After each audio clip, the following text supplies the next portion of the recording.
was a young man, I tried to make it on my own. When I was a young man, I had the answers to life's game. When I was a young man, I bore the consequences and the shame.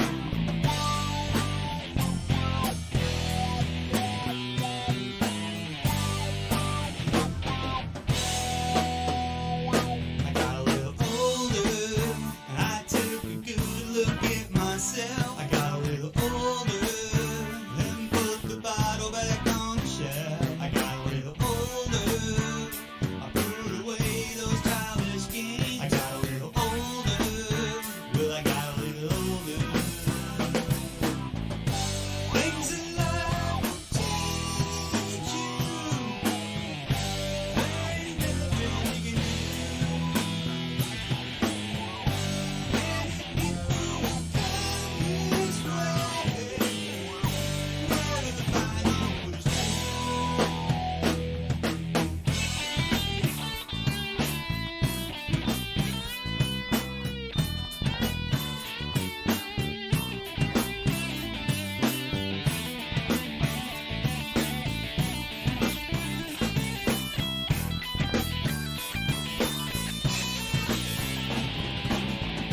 Things in life will change you.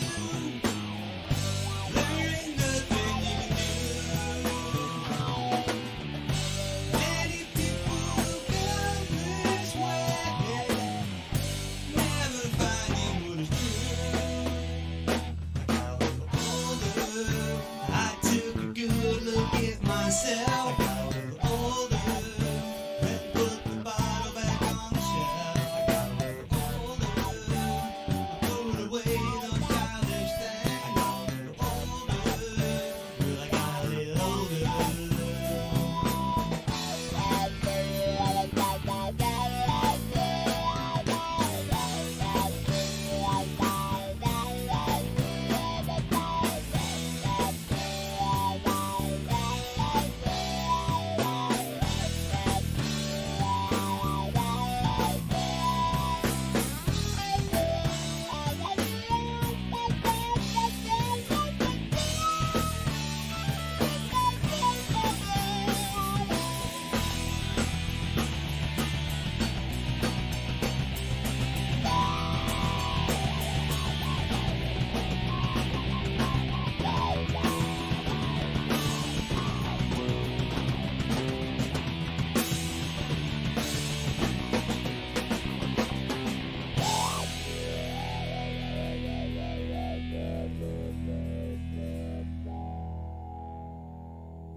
Well, hello, ladies and gentlemen, and welcome to another epic night of racing broadcasted right here on Maxspeedtv. Tonight's broadcast is brought to you by the Wise Guys. Check them out at reverbnation.com/thewise-guys. They are the ones who provide our intro music here at Maxspeedtv, and they would love for you to check them out.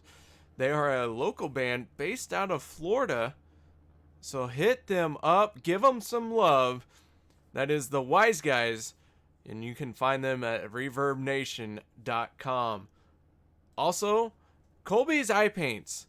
If you are in the market for an eye paint and specializing in replications of real cars, check out Colby's Eye Paints on Facebook. That's facebook.com/Colby's Eye Paints. The Ohio IndyCar League. It's an IndyCar league based out of Ohio, but not necessarily requiring you to be from Ohio. So make sure you check out the Ohio IndyCar League at facebook.com/Ohio IndyCar League. Those guys would love to hear from you. Hit them up.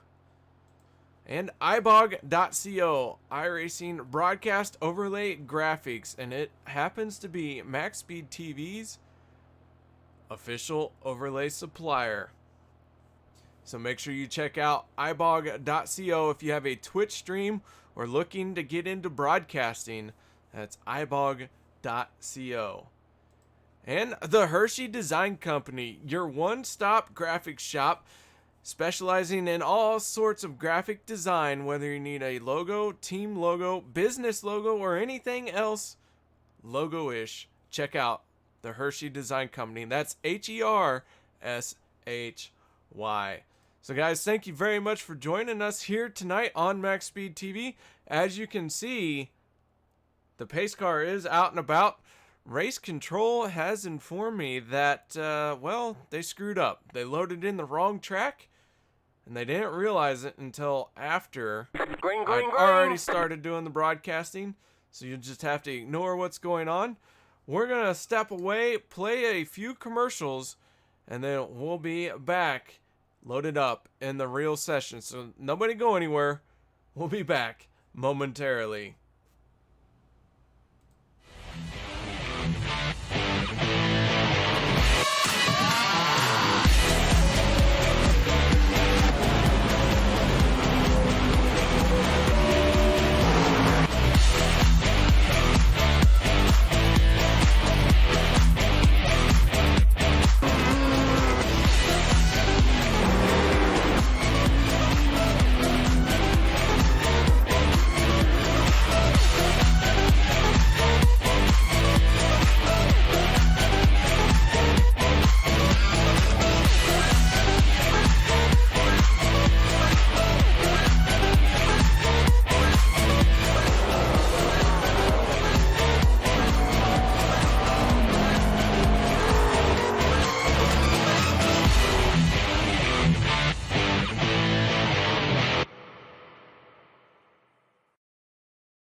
myself. I got a little older and put the bottle back on the shelf. I got a little older, I put away those childish things. I got a little older, well, I got a little older.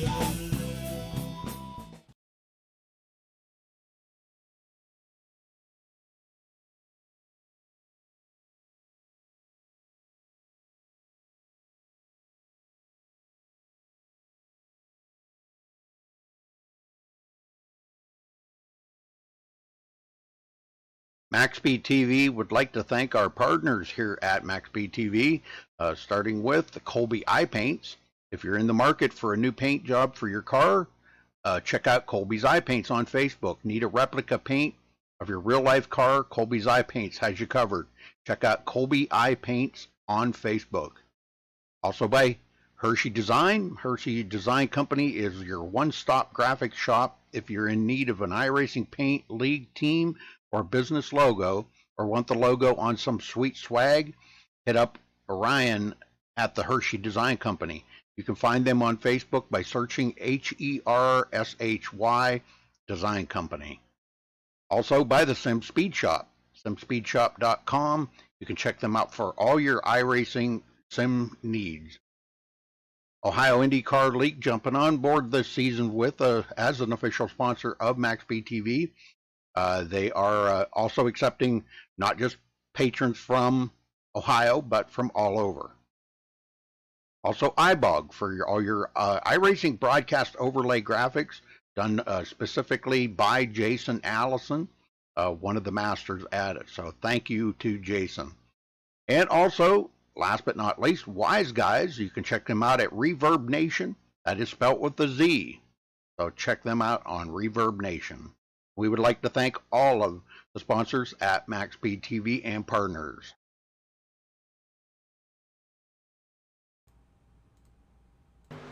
Welcome back, ladies and gentlemen. As qualifying is just now getting underway, some of these drivers are completing their warm-up lap and getting ready to turn in lap times for their first fast lap.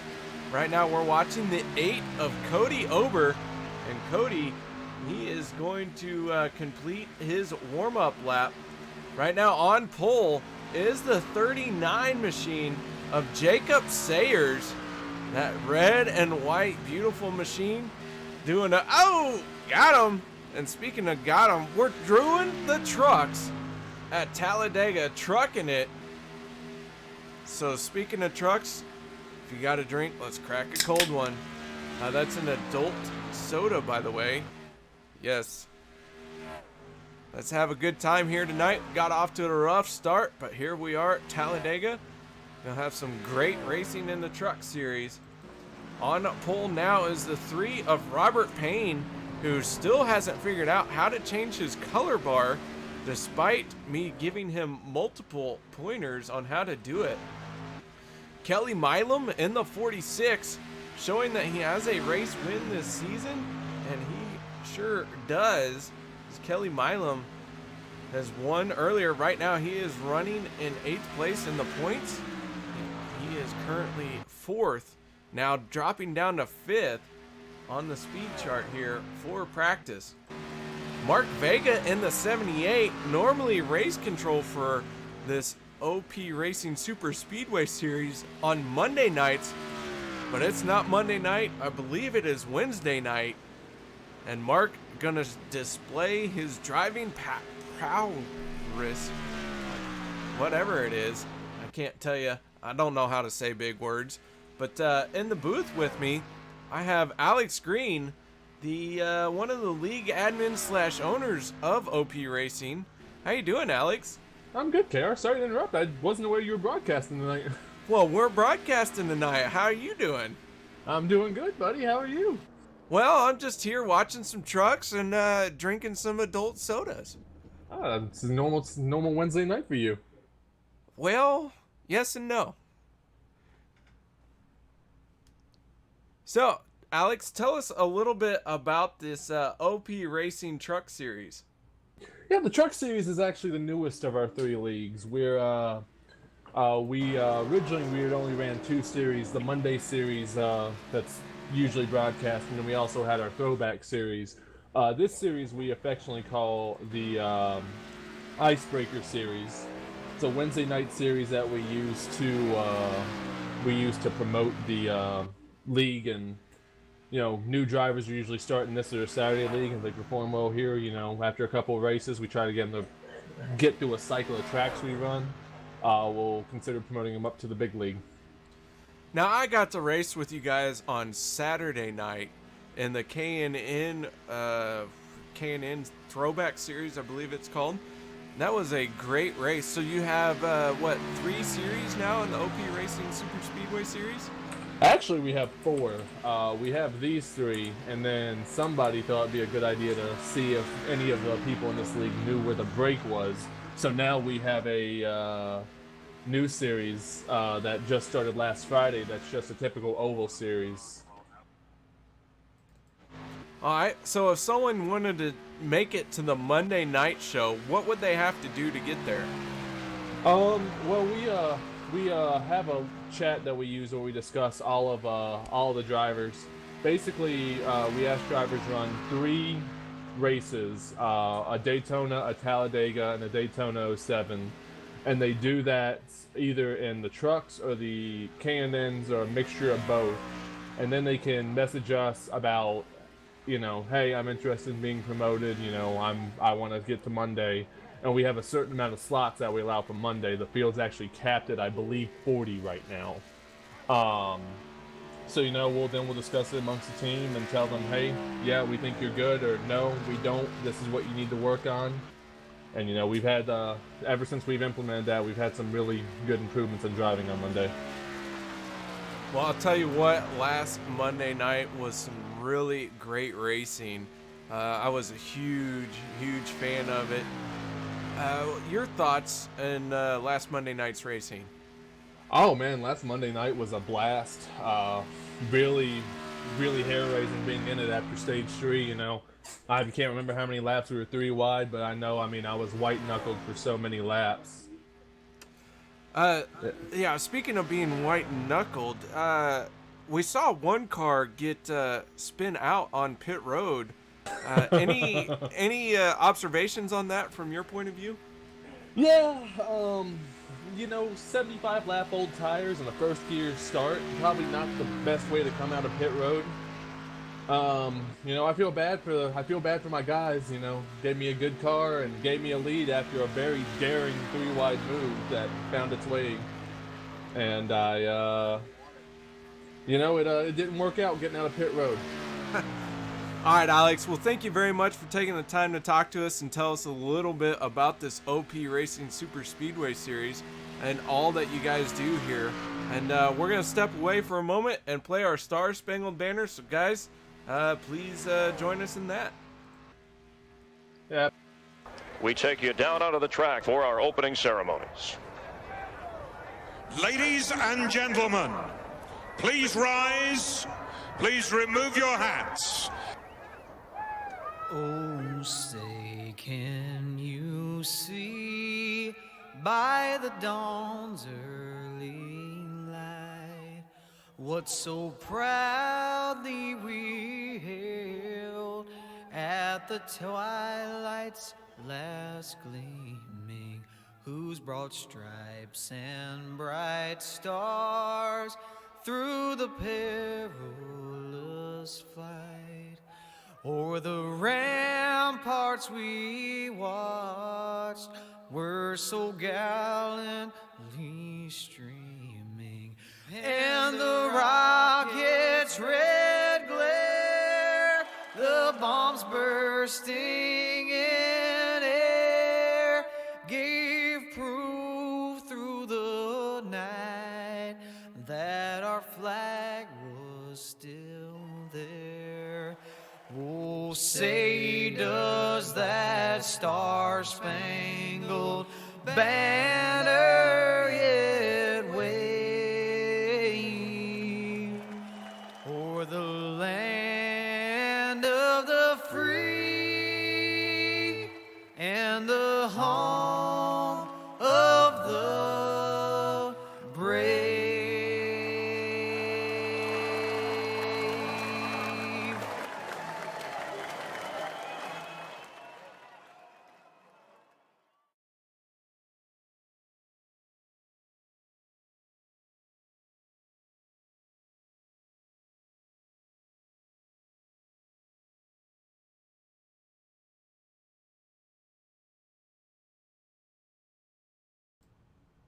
All right, guys, the field has started taking to the grid. So everyone's starting to get into their starting position. So that means it's time to go through our Maxspeedtv starting lineup. On row number 1 will be the 8 of Cody Ober. On his outside will be Robert Payne in the 3 machine. Row 2 will be Mark Vega and the 71 of Stephen Herrmann, part of the Squirmin' Herrmann Racing.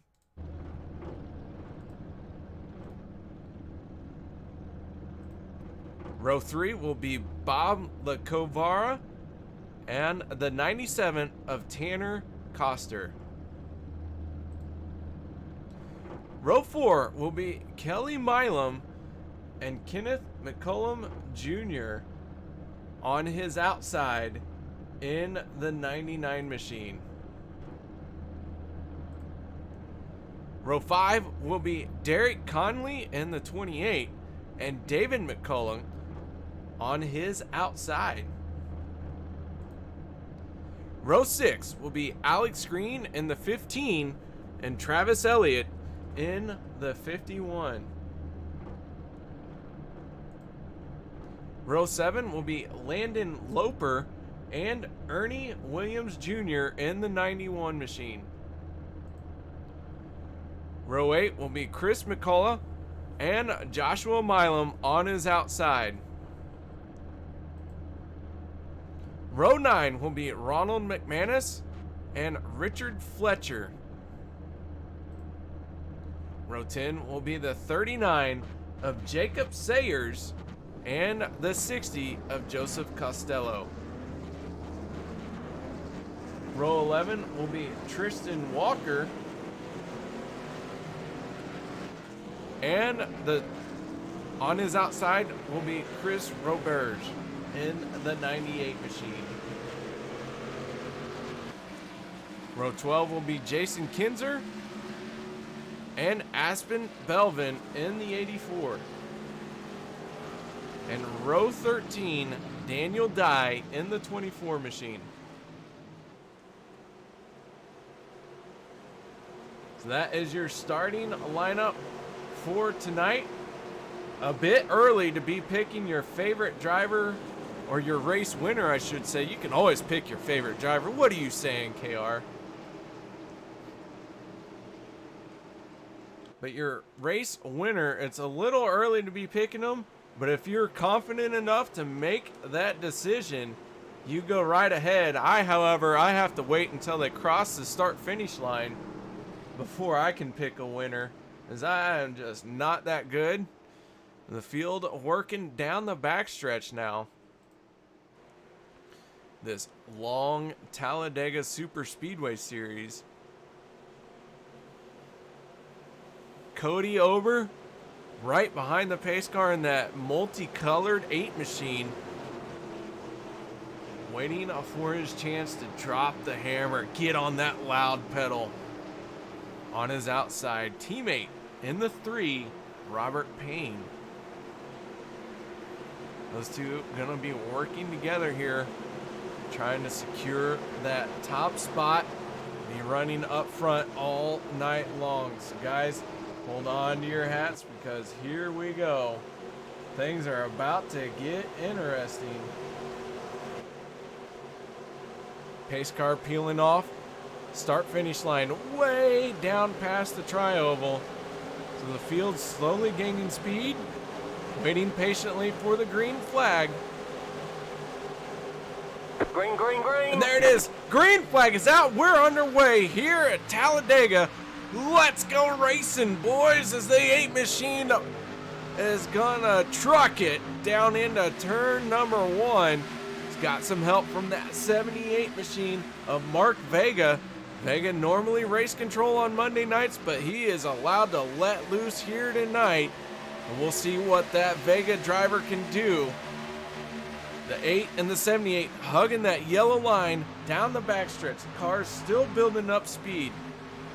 ripping it down the backstretch, having a spectacular side-by-side battle. Now we're already starting to go 3 wide as we got one car way up high.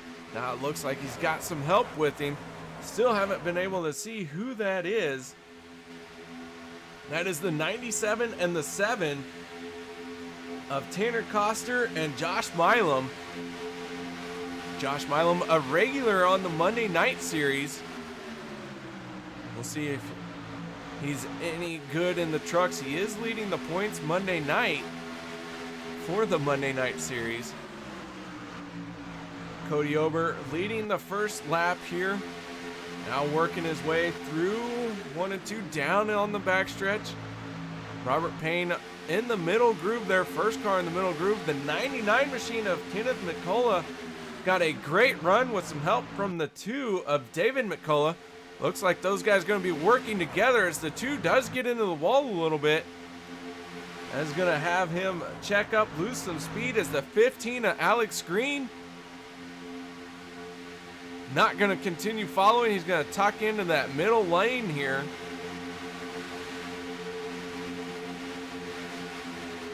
And across the line they go once again.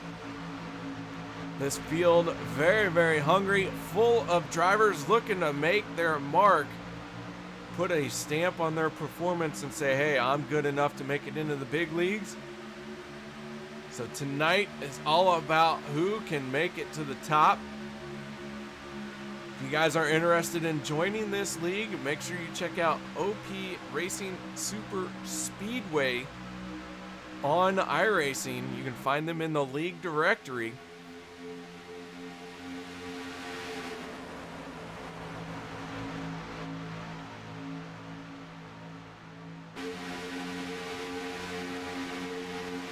Down the front stretch once again, we've completed another lap. We will have 3 stages here tonight. Stage number 1 will end at lap 20. Stage 2 will end on lap 40. Oh, as we got contact, Alex Green going around in the 15, collecting the 97 as well of Tanner Coster. Those 2 cars getting caught up into a bit of an issue there. Looks like both trucks able to keep going where it was a few more tire tracks. So a couple other cars involved as well. So we're going to back it up. Check out our Maxspeedtv replay. Alex Green in that Home Depot orange 15 machine.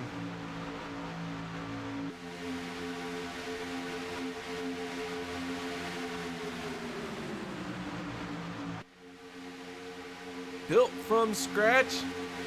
Got scratches all over the paint. Getting turned, collecting the 28 of Derek Conley as well. See a car getting through there. Jacob Sayers going around.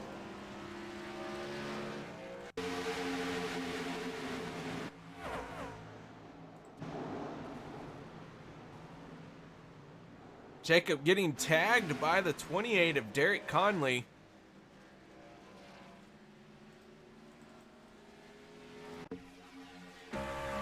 Ride on board with the 28 of Conley.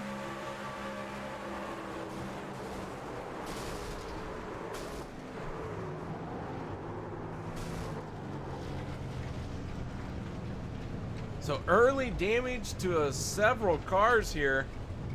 We are only on a lap 5 already. Multiple cars on pit road.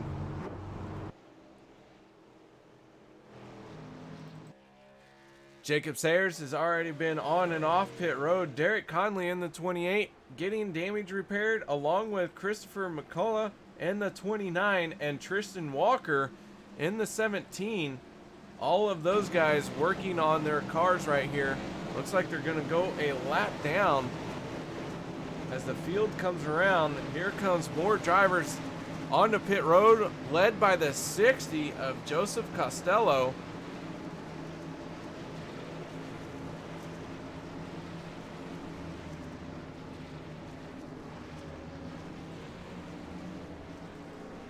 A little bit of a mix-up on pit road here. Not sure what is happening.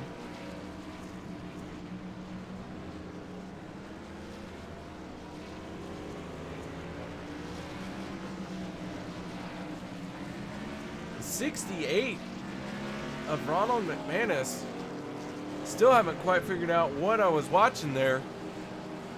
Little interesting situation. Maybe he was just trying to work with the 7 of Josh Milam.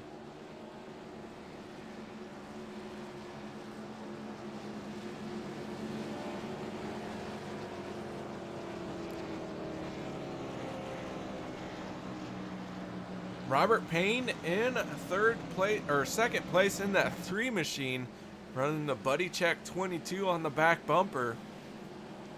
The 78 of Mark Vega sitting in third, but your leader is Cody Ober in the 8 machine. Cody in the 8. We raced Saturday night. We worked together very well up and until the moment he decided he was going to abandon me, and he left me high and dry Saturday night in the K&N Throwback Series. Hurt my feelings, Cody. Hurt my feelings. That's all right. That was some great racing Saturday night, and I really appreciate the league letting me come out and mix it up with them. I'm still saying I finished 5th place, but the official points came down, and I haven't seen where I finished, but I'm going to say I was 5th no matter what. The officials can say what they want, but I know where I finished. The 71 machine, a squirming Herrmann, a regular on Monday night as well. Here he is running 4th place in the trucks right now. And Bob Lacovara in the 5 machine will round out your top 5.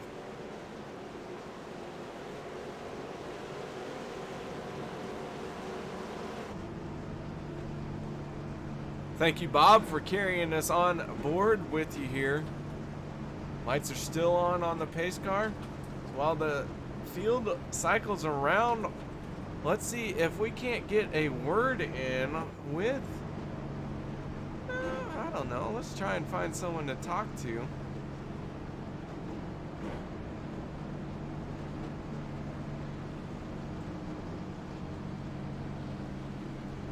Hey Bob, this is KR up in the broadcast booth. You got your ears on, bud? I do. Hey, how you doing tonight, Bob? I'm doing great. All right. Happy to be here.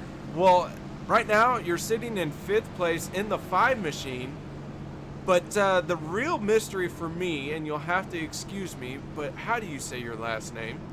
Lacovara. I was close. Too many vowels. I'm sure I couldn't even count how many vowels I said. But anyways, you're in 5th place. Your car's out here tonight, or your truck. How does it feel out there? You know, it feels good. Actually, the truck feels really solid tonight with these particular weather conditions, and I'm happy to be up front. All right. Well, the stage 1 will end on lap 20. We're getting close to halfway part of that.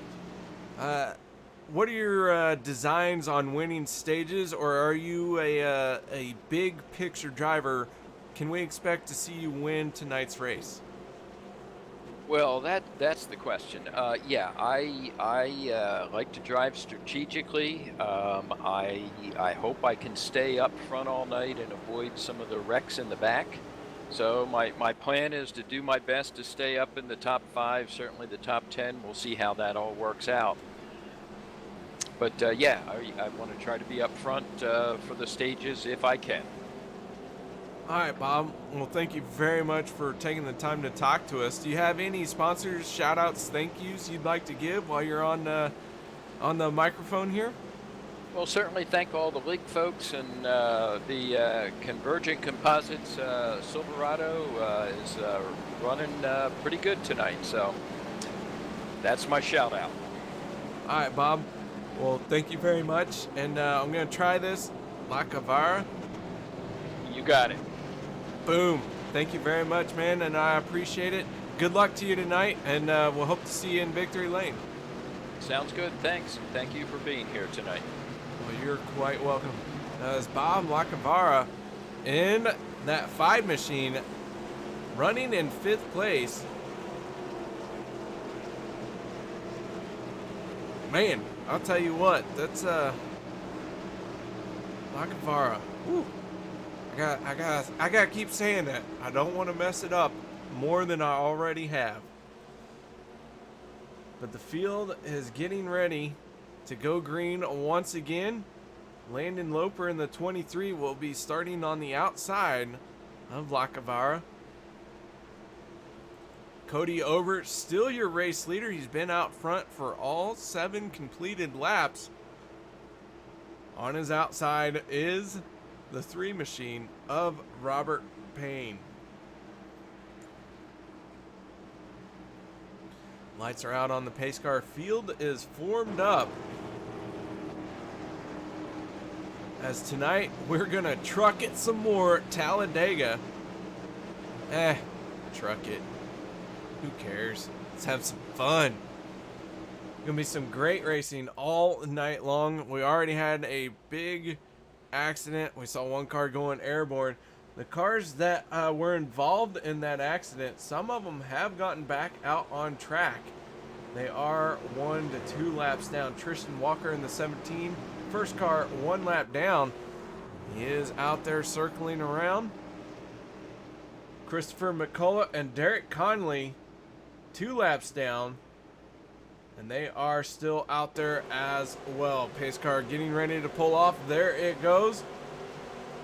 Field working its way here to the start finish line, down through the tri-oval, waiting patiently. Here we go, folks. Pull those straps down tight one more time. Green flag, green flag. Back underway we go. Green flag flies as we get up to speed at Talladega.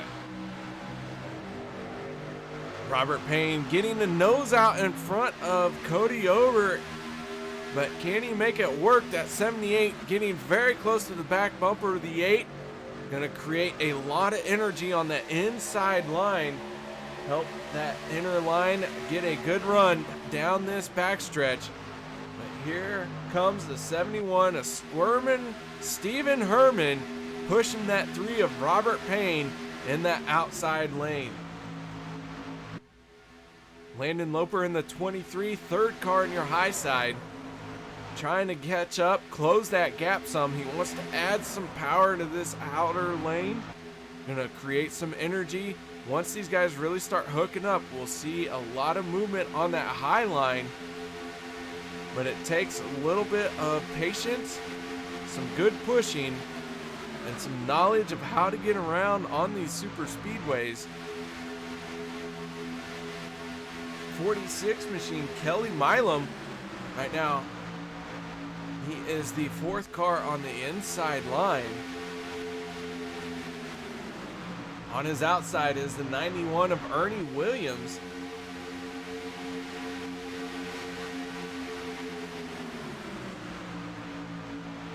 Daniel Dye in the 24 machine. He's tucked in behind Milam. Dye started 25th. He's already 8th, so he has made a huge gain here tonight. Taking advantage of that caution, cars that go crashing, he managed to get through it. So Daniel Dye right now in 8th place, that black and red NASCAR sponsored machine.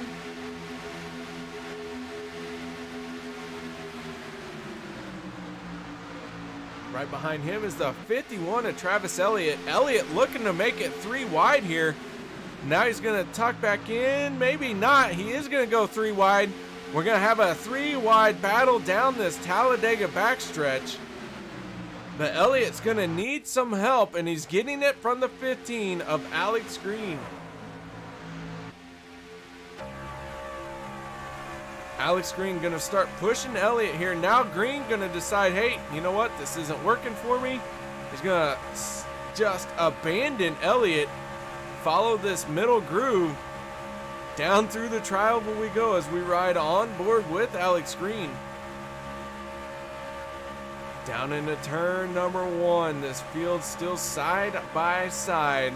Working lap 12 of 94. Stage 1 ending on lap 20. It is getting close to the end of this stage. Big time snake down the backstretch. That's how you get into a lot of trouble here. Jacob Sayers in the 39 machine, tucked in behind Alex Green.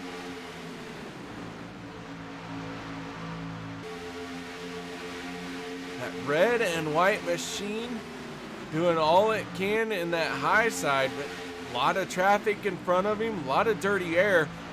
Kind of hard to hold your line as he's going to wash up a little bit. Oh, I'm sorry, that's the 29 who washed up. The 29 going through the tri-oval got a good run. We got cars spinning in front of the field. Big time pile up. Everyone getting involved. Cars scattering, cars scrambling, trying to get through this one. As we are in our second caution of tonight.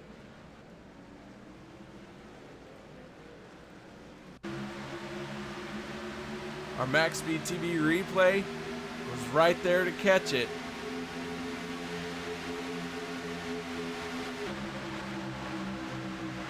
The crash started happening somewhere up front. I didn't quite catch it all.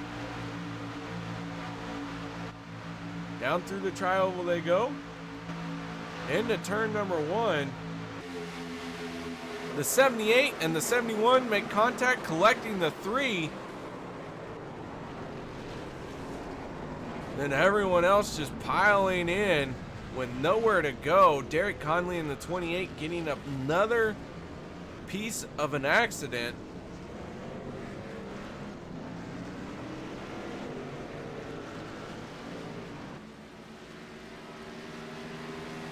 So lots of cars out in that situation. That 78 machine of Mark Vega is really struggling to drive straight. He is trying to get that thing onto pit road. That is severely bent up. They will have 2 fast repairs here, and Mark Vega gonna be using one of those for sure as he crab walks this thing down pit road.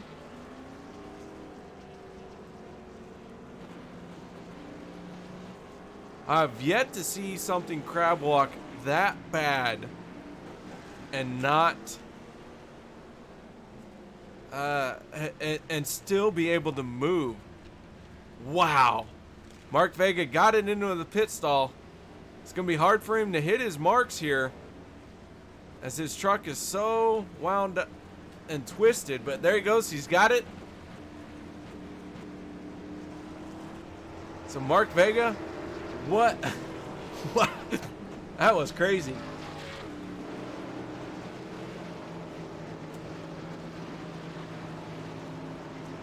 Alright guys, we're under yellow. We're going to step away for just a moment and we'll be right back after this.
The car behind me is my Chili Bowl midget, the one that I won the Chili Bowl with.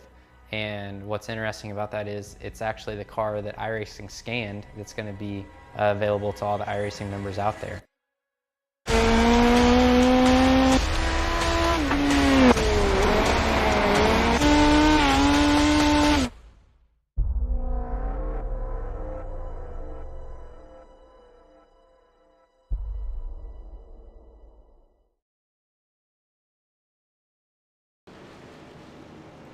Welcome back, ladies and gentlemen, as the field is pacing around here oh so slowly at the Super Speedway of Talladega.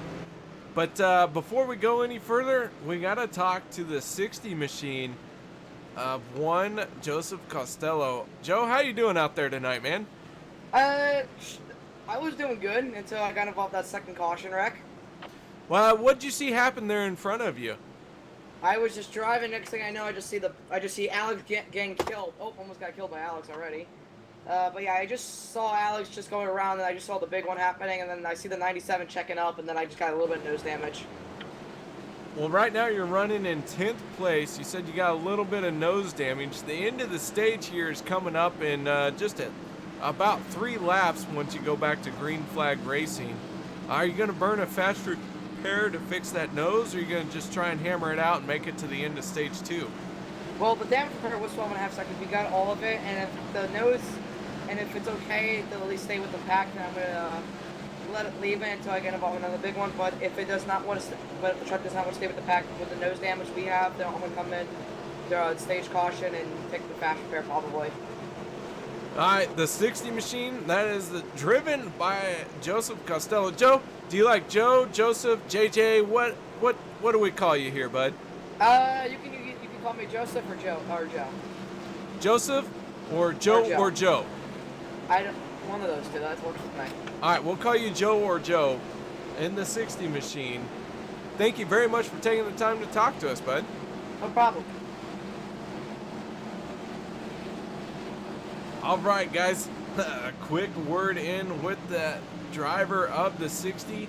Joe or Joe, as he said. He said to call him Joseph, Joe, or Joe. Never heard anyone use the word "or" in their name. That was interesting. Heard of some nicknames before, but not Joe or Joe. Nah, I know what he meant. I'm just giving him a hard time. I'm out here having fun. I hope you guys are as well. Cody Over, he's having the best night of his life so far. He has been out front for 15 laps so far. As the field gets ready to line up for the green flag for this restart, as the lights have gone out on the pace car. Squirm and Herrmann in the 71 machine on the inside here. So Cody Over picking the outside lane for this restart. That will put him with the 51 of Travis Elliott. So row number 1 on the inside will be Cody Over, Cody Over on the outside, Stephen Herrmann on the inside.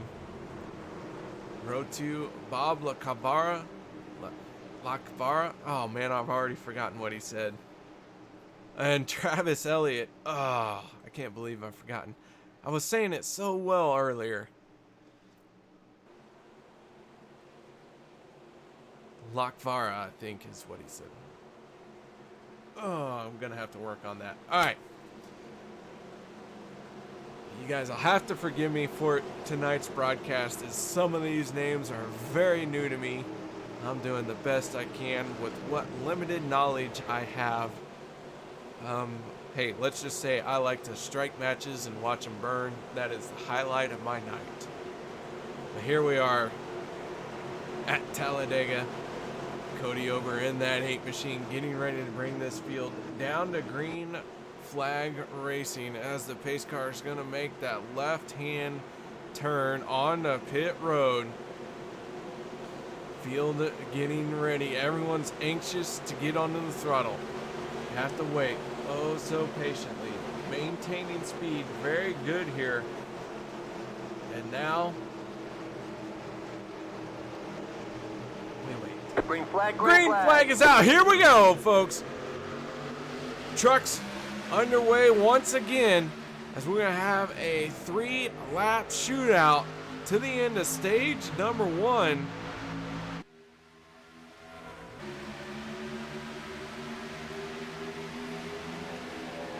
Down through 1 and 2 they go. Cody Ober just ahead of Stephen Herrmann in the 71.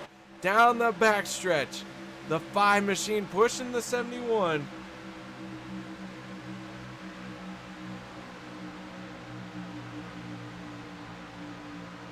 The 15, Alex Green, with a great run on the high side all by himself. Looks like Landon Loper trying to get up to him, but Landon can't get there in time.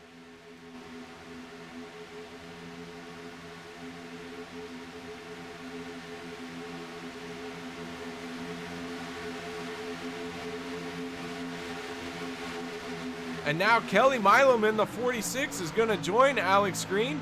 The 43 of Richard Fletcher. Second car there. Oh, Fletcher in the middle. Having a hard time holding to that white line.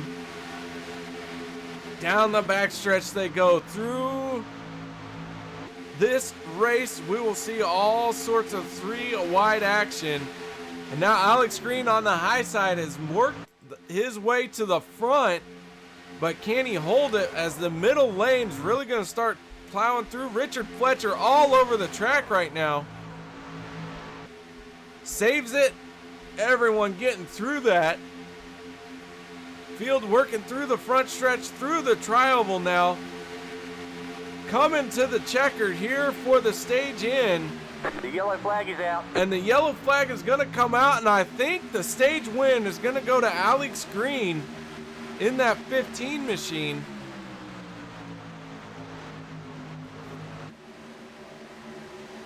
As it looked very close, but I think that 15 was the one who crossed the start-finish line first. As that is going to be our stage end here on lap 20.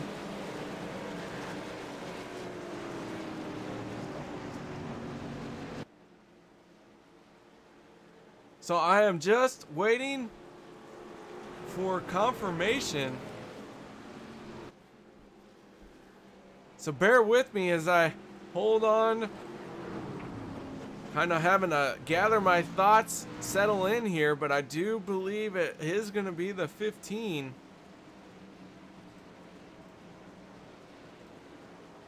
And word coming down that after review, yes, the 15, Alex Green, is the stage winner.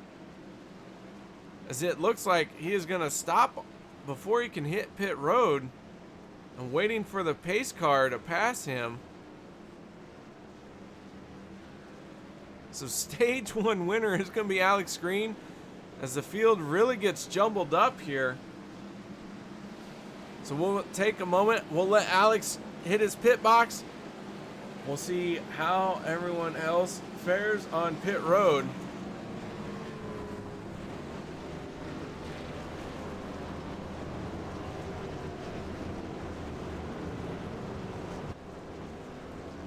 Alex peeling off there. This time he didn't spin out like he did on Monday night, which nobody saw and will not talk about. Let's get Alex up in here in the broadcast booth.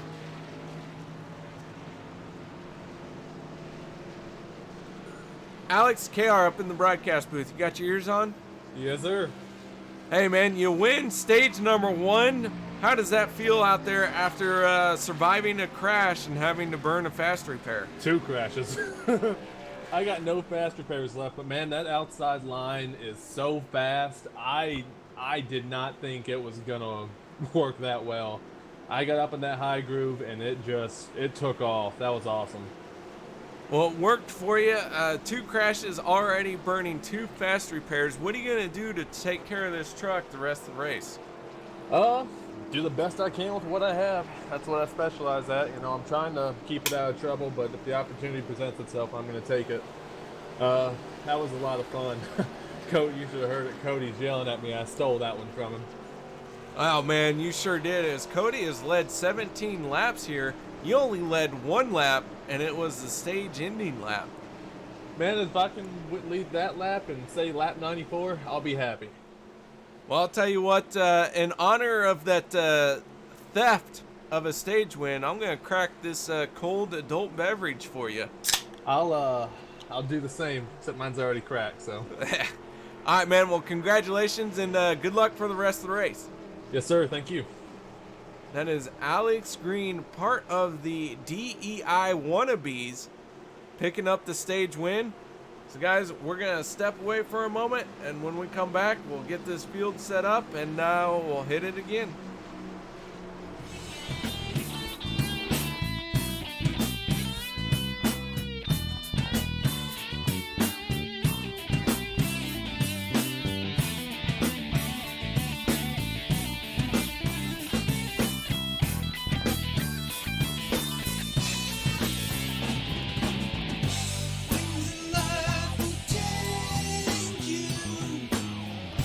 Learning nothing you can do.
The car behind me is my Chili Bowl midget, the one that I won the Chili Bowl with.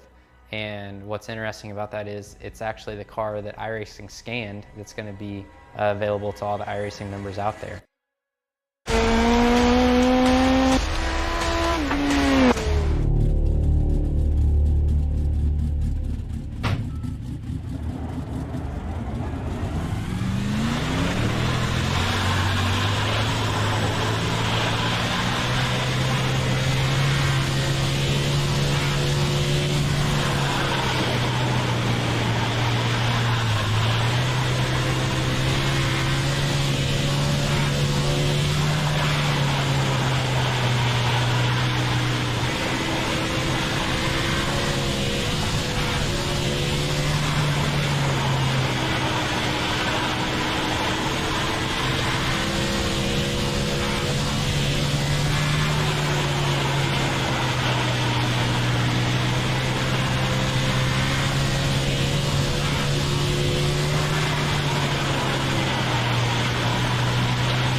Welcome back, ladies and gentlemen. As the field is working its way through 3 and 4, the pace car lights have gone out. Kelly Milam electing the inside lane here on this restart. Josh Milam on his outside in the 7. That is a father-son team. We do have a lot of family racing going on out here tonight.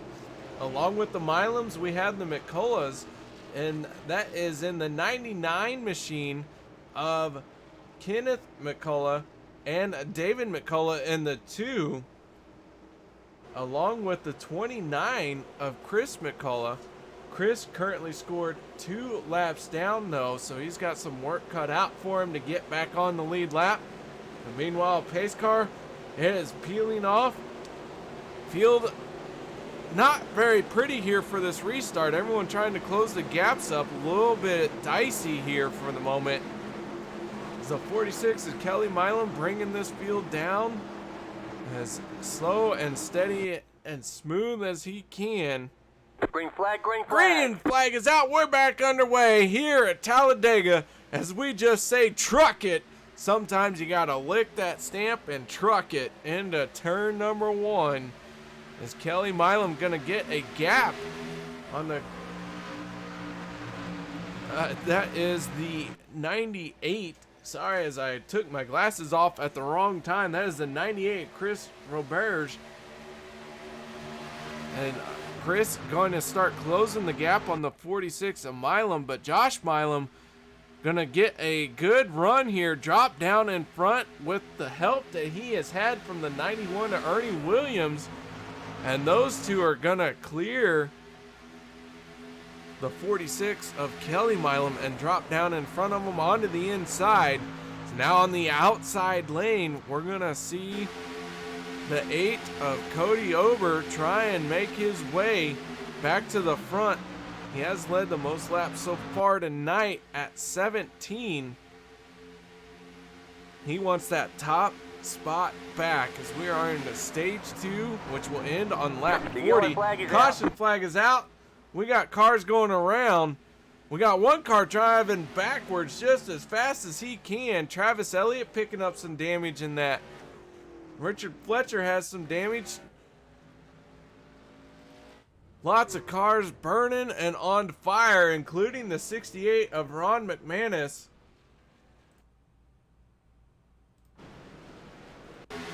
We're going to back this up, go to our Maxspeedtv replay.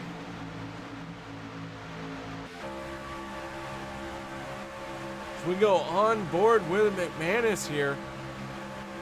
We can see exactly what happened.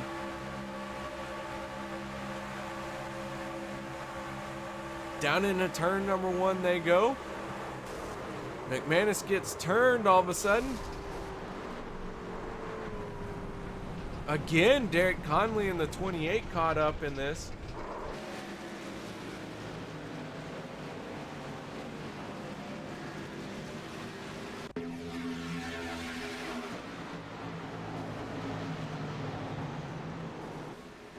The 2 getting a piece of the action. There's the 43 of Fletcher getting caught up in it. The 84 Aspen Belvin slowing down quite a bit.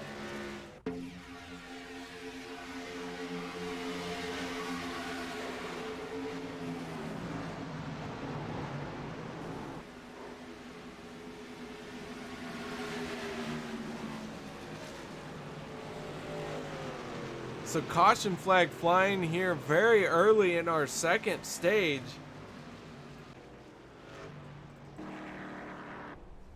As Ernie Williams in the 91 machine being scored as the leader for right now.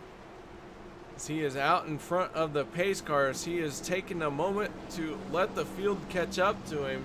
The 7 of Josh Milam though, going to resume that top spot. We got a few cars coming down pit road, one of those being the 98 of Chris Roberge.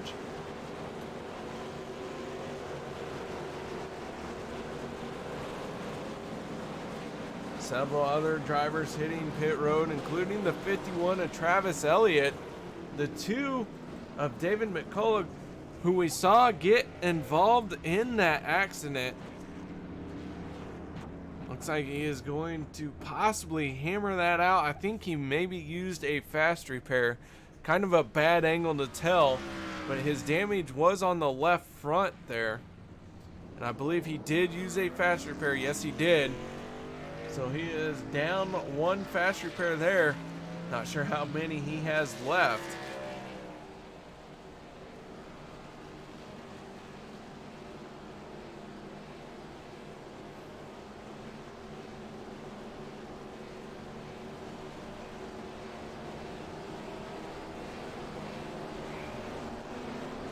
So as the field cycles around under yellow, let's see who we can talk to. Ooh, as a big yawn comes out of my mouth, I apologize. Jacob Sayers, this is KR up in the broadcast booth. You got your ears on? Yes, I do. How you doing? I am doing great. That 39 truck right now running in 5th place. How's it feel to you right now? Well, I'm pretty lucky right now. I've already used up both my fast repairs, so we're just riding along, taking it easy. So 2 fast repairs down, only 2 fast repairs allowed in the league. What is your mindset now going forward from here? Well, I have 2 choices. I can either ride in the back and try to avoid the wreck, or be up front and hopefully not be the cause of the wreck. I'm liking that second option more than any of them. I do like riding around up front. The air's a little bit cleaner, a little bit fresher. But it seems like so far tonight, a lot of the accidents have generated from the front. Does that bother you any? No, because the OP League, we use this as a feeder series. There's a lot of new guys that come in. You know, we learn from our mistakes. We keep getting better and better. These guys up front, we've raced with them before. I know them, so we should be fine. Plus, I've got a teammate behind me. All right, Jacob. And the 39, any sponsors, shout-outs, thank yous you'd like to give before we let you go? Fort Liberty, thank you. Cold Hard Heart, once again. Airborne Graphics, thanks for making this truck. And thank you for doing this, KR. Well, man, you're welcome, and good luck to you. Hopefully we'll get to talk to you once again in the post-race show. Oh, we will, for sure. That is Jacob Sayers in the 39, part of JSI Motorsports team. Some say JSI stands for Jacob Sayers Incorporated. Others say it stands for Just Send It. I like the Just Send It, but you know what? That's all right. JSI can stand for whatever they want it to stand for. I'm just here to let you all know all the rumors and untruth that I can find. So as the field works its way around, lights are not off on the pace car just yet. So we're going to step away for a moment and we'll be right back after this.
myself. I got a little older and put the bottle back on the shelf. I got a little older, I put away those childish things. I got a little older, well, I got a little older.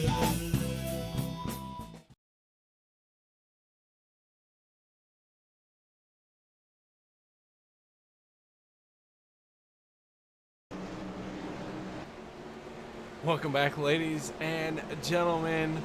Dogs and cats living together in harmony here on Maxspeedtv. I made up that last statement. Dogs and cats do not always live in harmony, but sometimes they do. So guys, thank you very much for joining us tonight. Josh Milam in the 7 electing the outside lane. Ernie Williams in the 91 going to be on the inside for this restart. Row number 2 is going to be made up of Kelly Milam in the 46 and the 8 of Cody Ober. So here we go, folks. Hold on to your hats as the pace car is breaking away here. The field is set and anxious.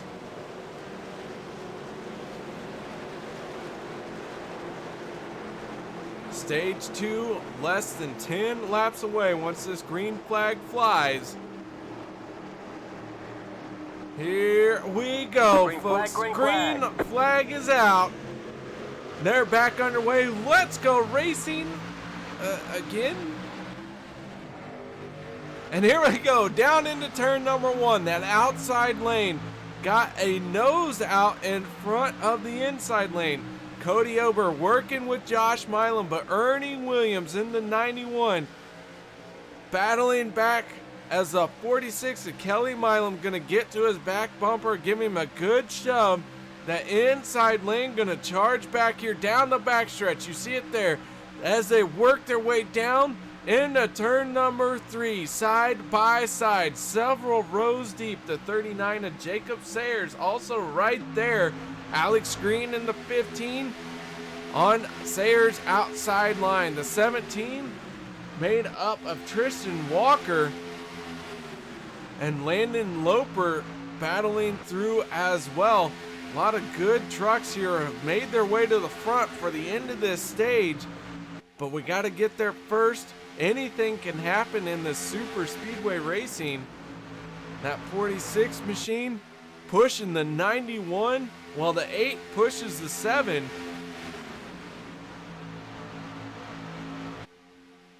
Down the backstretch they go. We got a few cars in the back trying to make a run on the outside. Having a hard time deciding who that is. Mark Vega in the 78, the 98 of Chris Roberge also getting out front there. He is in that 98. He's in front of Mark Vega is what I was trying to say. Getting too excited. I'm talking faster than I should. The 51 of Travis Elliott, he's going to run with him on that high side. Landon Loper in the 23, losing some ground here. As the McCullough driver-driven 2 machine is going to slice in front of 23 there, Landon Loper. 3 wide coming out of turn number 2. Down the backstretch they go. Robert Payne gonna lend some assistance. Now he's thinking about the high side, as it looks like the 78 of Mark Vega in the middle there might get hung out to dry, as the 98 of Chris Robert is going to drop down in that middle lane. Meanwhile, Landon Loper is not allowing the 78, and now Loper is going to drop down there. Now he's going to slice back up as he gets a good run. Still 3 wide.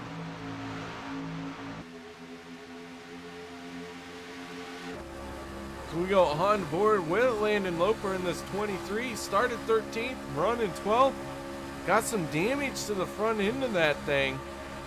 He's going to have to make it to the end of this stage. Heavy push there. Giving that car in front of him the 68 of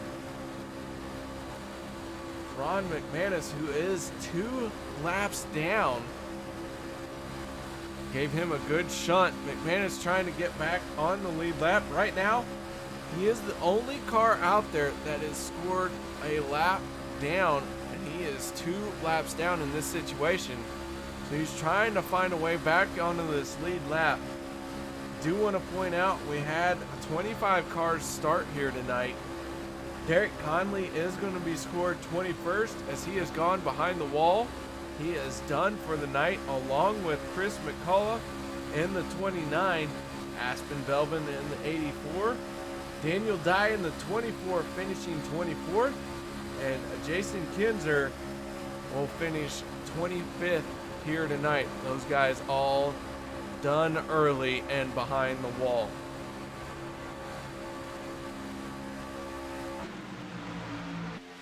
Some great 3-wide action going on up front. Alex Green in the 15 trying to make something happen once again on that high side. Not able to recover as well as he did in the stage 1 victory. But Alex Green has a knack for finding a way to the front when it matters most.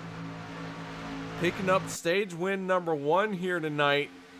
Leading that lap by, I don't know, a fraction of a second to win the stage. Now he's got the 78 of Mark Vega in front of him. But meanwhile, Cody Ober on the inside, he's out front with Ernie Williams in the 91 pushing the 7 of Josh Milam, getting a big shove from the 2 of David McCullough.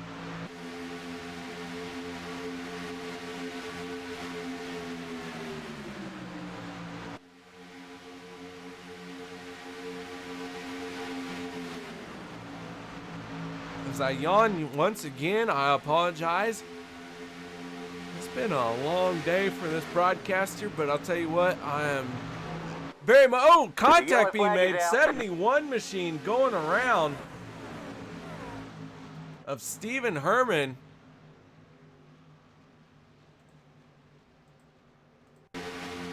We're going to back this up, go to our Maxspeedtv replay. Stephen Herrmann getting involved here in this accident. Looked like a bit of miscommunication between the 2 drivers.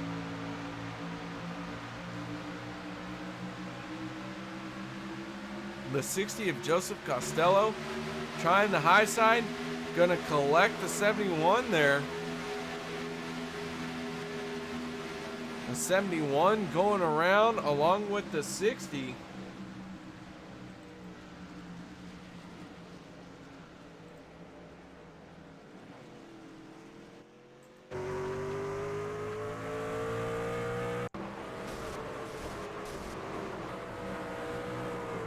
Back that up just a little bit more. We'll go to the high side here as the 60 is going to work its way to the high side. Come down. It looks like both cars trying to find an argument over the same space.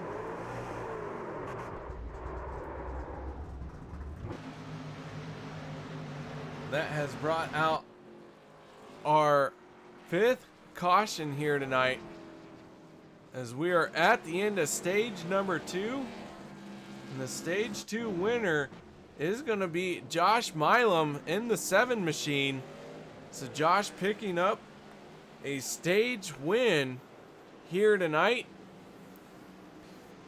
Looks like he's headed down pit road. So once he gets off pit road, we'll try and get a quick word in with him.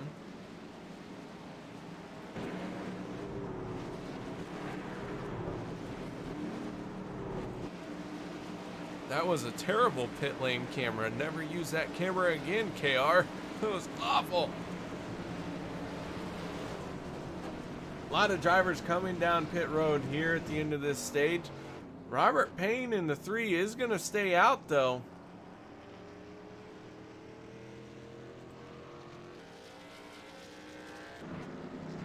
Cody Ober making his way off of pit road.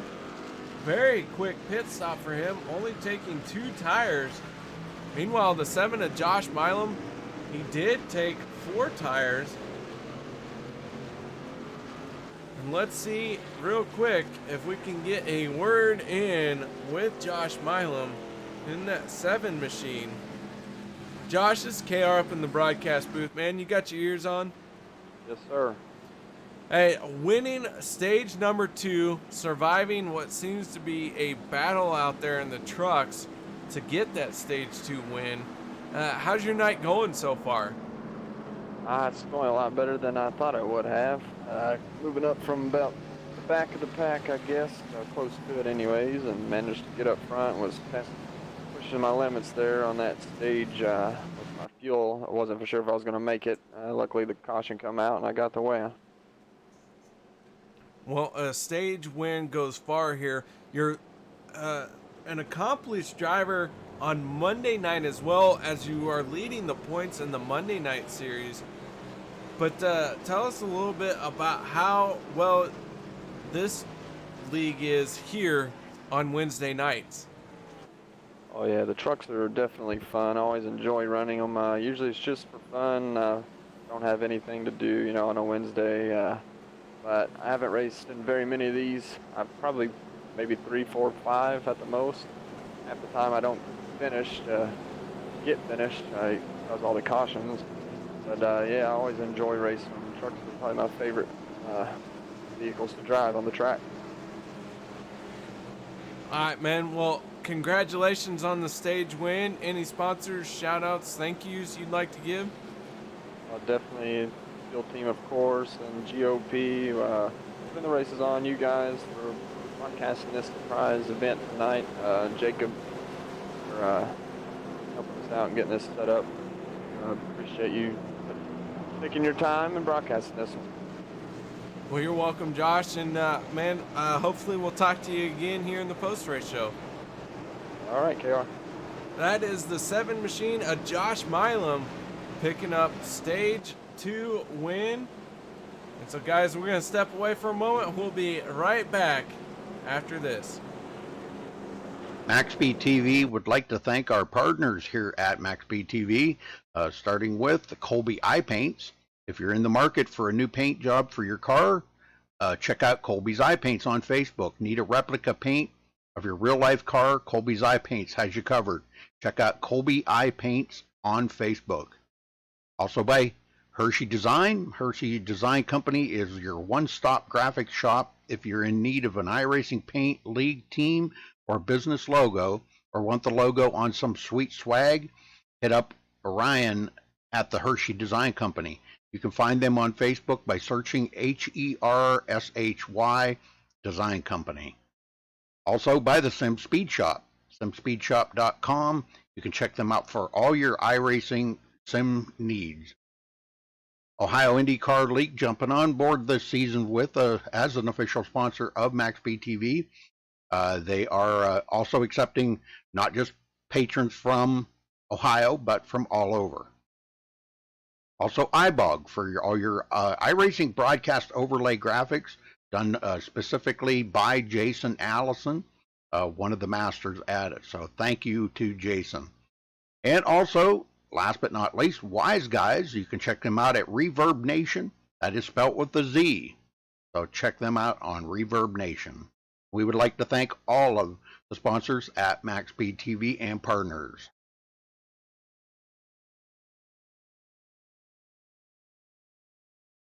Just like a movie, just like a storybook, we are the future, we're the ones they won't overlook. It's time to be the dream.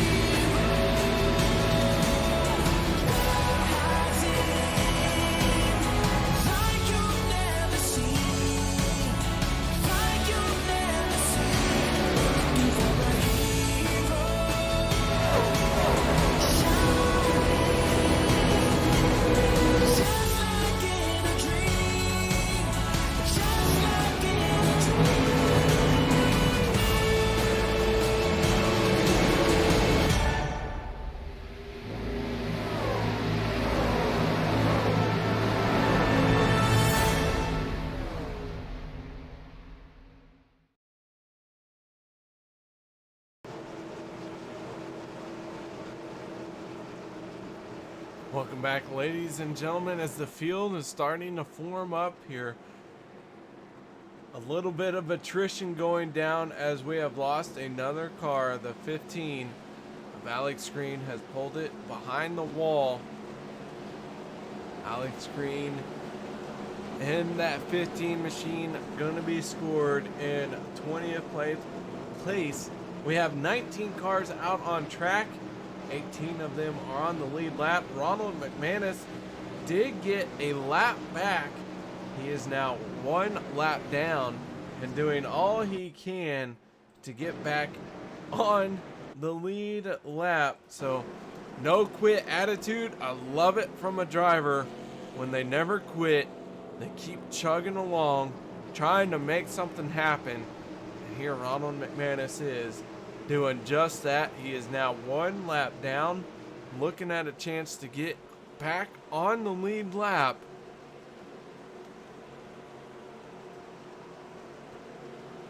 Started 17th. Unfortunately, he has lost a few spots. But if he doesn't quit, doesn't give up, and he keeps battling through this tough race for him, man, that's a solid feeling when you walk away from something like that. All right, pace car peeling off. Robert Payne on the inside. Cody Ober on the outside of this front row. The 3 versus the 8. Here we go. Final stage, getting ready to take the green flag as we are nearing the end of this race. The laps are counting down. Everything's counting down. And the energy is ramping up. Green flag is out. Robert Payne in that 3, getting a good shove from the 91 of Ernie Williams. Meanwhile, it's a 46 of Kelly Milam trying to get to the back bumper of Cody Ober.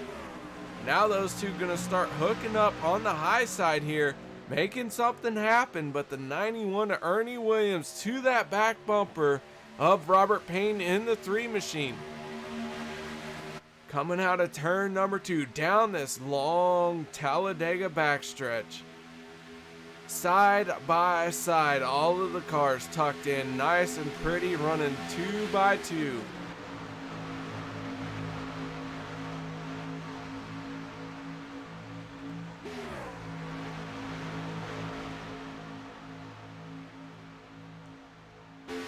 Onto the front stretch, down through the tri-oval. Still side by side. Who's it going to be at the stripe? Cody Ober getting his nose out just a little bit.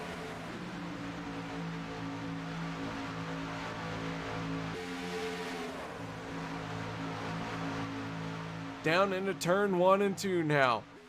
The 7 of Josh Milam, 3rd car, that yellow truck on the inside lane. Trying to battle to the front, winning stage number 2. Our stage 1 winner, Alex Green, out of the race. He has pulled his scorecard. He is behind the wall. He is done for the night. Can Josh Milam avoid any further incidents and get to the front of this race and be the race winner here in the Truck It at Talladega? Great racing all night long as we're now on lap 44 of 94. Side by side they go. Sayers in the 39. He's the 4th car on that inside line, doing all he can to try and pull out a win here. Sayers came in 7th place in points here tonight in the trucks. Looking for his first win in this truck series as well.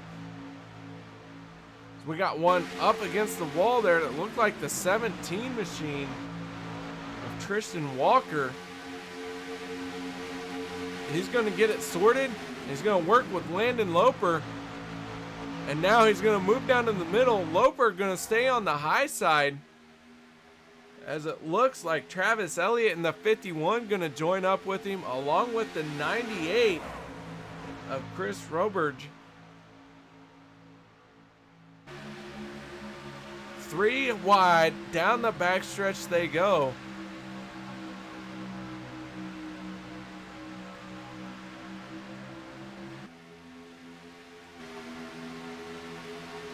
Coming off of turn number 4.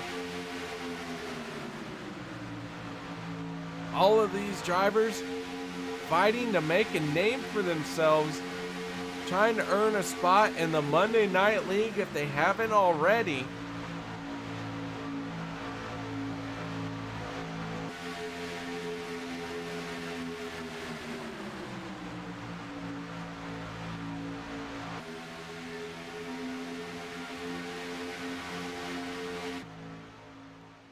Guys, let's do a little bit of Crank It Up.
Field working its way through the trioval. One car on pit road, that is the 68 of Ron McManus. Hitting pit road here a little bit early. We'll see if that can work out for him. He still is the only car scored one lap down. He's got to get on and off pit road before the field comes around. Otherwise, he's going to lose another lap. As the caution didn't come out for him, I think he took a gamble in that situation, trying to get the caution flag. But it just did not happen, and he is going to lose another lap here. He is still on pit road. Now Robert Payne in the 3, peeling off. Robert Payne in trouble in that 3 machine.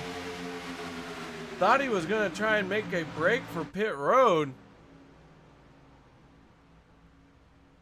But Robert Payne in trouble here. Even though he has a white coloring bar on this screen, we never wish ill will on any of the drivers, but I'd like to think that because he has a white, that's what happened to him tonight. Meanwhile, the 78 of Mark Vega out front, and it wasn't too long ago we saw that 78 dog-legging all the way down pit road with the steering wheel cocked at about 90 degrees. But using a fast repair, getting that car sorted, and here he is out front trying to lead a lap. Or I should say, lead his second lap.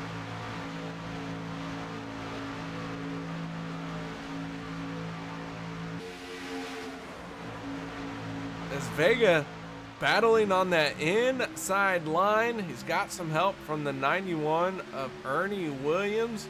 Behind Ernie is the 7 of Josh Milam, our stage 2 winner. And Cody Ober in the 8 machine has led the most laps so far tonight, but has next to nothing to show for it. Hasn't been able to win a stage yet. Hasn't won the race yet. Of course, the race isn't over. But that 8 machine has been so fast all night long and has just had absolutely the worst luck in getting scored at some point as the race winner. He's got to be thinking, trying to figure out how can I change this at the end of this race, because winning a stage isn't necessarily as important as winning the whole thing. That's what Cody Ober really wants to do. The white bar, he spun out of spite because I decided to smote him with my smote stick. And that's why Robert Payne spun out, because I get tired of telling these guys, hey, change your colors. You're responsible for these colors. Don't use white. And they keep using white. And I'm sick of it. And I'm calling them out on it. That was Napa in YouTube chat. For those of you who are just listening, was answering a question as he wondered why it was that Robert Payne spun out. Because of my venomous anger at him. Slipped in it like a banana peel. Anyways, down the backstretch they go. 5 cars in your camera screen right there. They're battling for the lead. We still have 19 cars out on track. Robert Payne in 18th place. He is the first car 1 lap down. And he is working with Ron McManus in the 68. Those are our only cars right now that are a lap down. Ron is scored 2 laps down. He is wiggling back and forth, trying to stay tucked to the back bumper.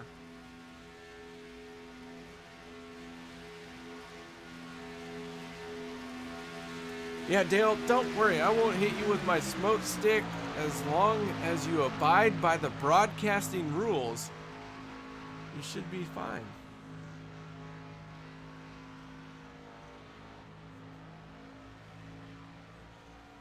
Gator 18, you're so confused. What are you confused about? I don't understand. Meanwhile, up front, we're going 3 wide here through the tri-oval as a 51 of Travis Elliott trying to find a way on this outside to the front. Elliott wants to lead a lap, but he's got some work to do to get there. As Cody Ober in the 8 machine getting a big push from the 46 of Kelly Milam.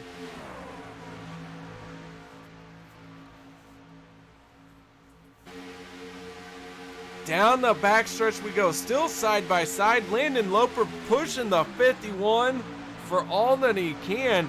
That 51 machine, if they can work this here side by side, nose to tail, those two on the very high side have a good chance at getting a great run and beating this field to the line.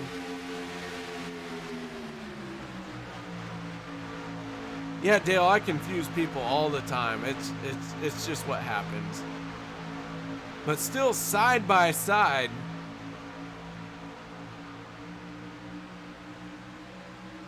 What a great pack of cars here as we are 3 wide. Travis Elliott, Landon Loper on the high side trying their best to work together and get around and through this field. Oh, very close with Kelly Milam in the 46. Thought we might see a truck get sucked around and go flying off into the outer space, but no, that didn't happen.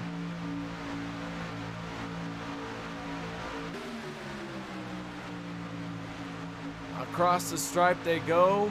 Once again, down into turn number 1 as Landon Loper's going to get into the wall a little bit.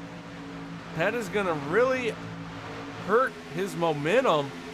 As you see, he's going to have to drop all the way back to the tail end of this very long line. The two of David McCullough getting up, going to try and make something happen here.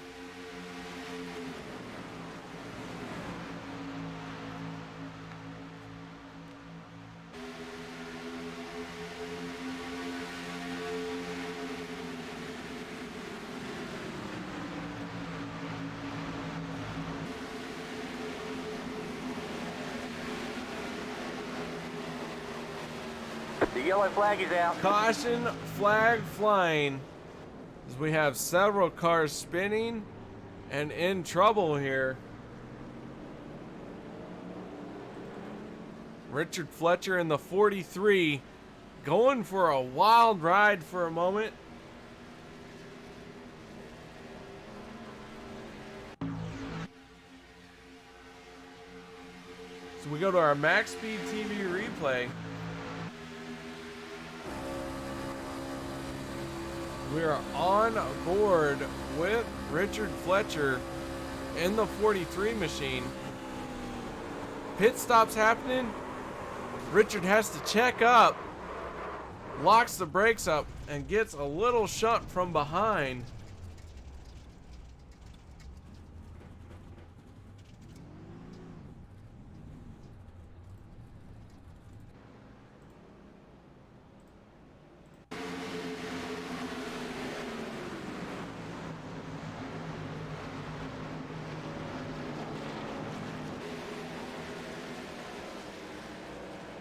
So wild chain of events there.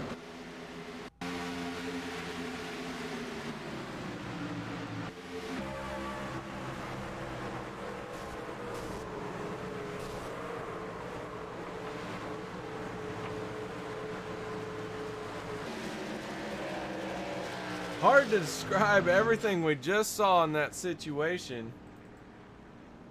But man, oh man, what a wild ride that was. One more time as we go on board with Tristan Walker.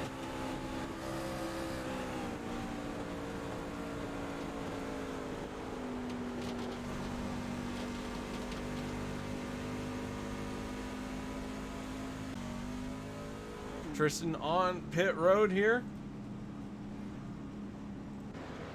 And off pit road. Alright guys, I'm going to step away for just a moment. We'll be right back after this.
Welcome back, ladies and gentlemen.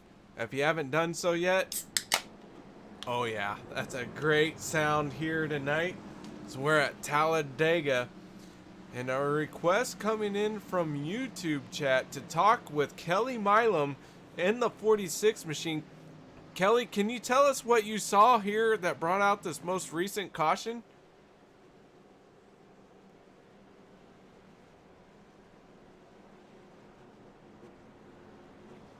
Kelly Milam, you there with your ears on, bud? Yeah, I'm here. Hold on, buddy. All right, had to mute game chat. Yeah, I think the 43 just got caught up into them guys pitting, and I'm not sure exactly what happened after that, but I seen him come darting across in front of me.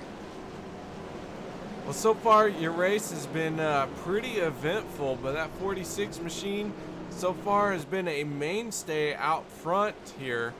Are you going to be able to win this thing? Pull a surprise victory? You've already got one so far on this season. There's a possibility. I mean, you know, I'm going to try. Gonna try? Well, I'll tell you what, you've been looking solid all night long here tonight in the trucks.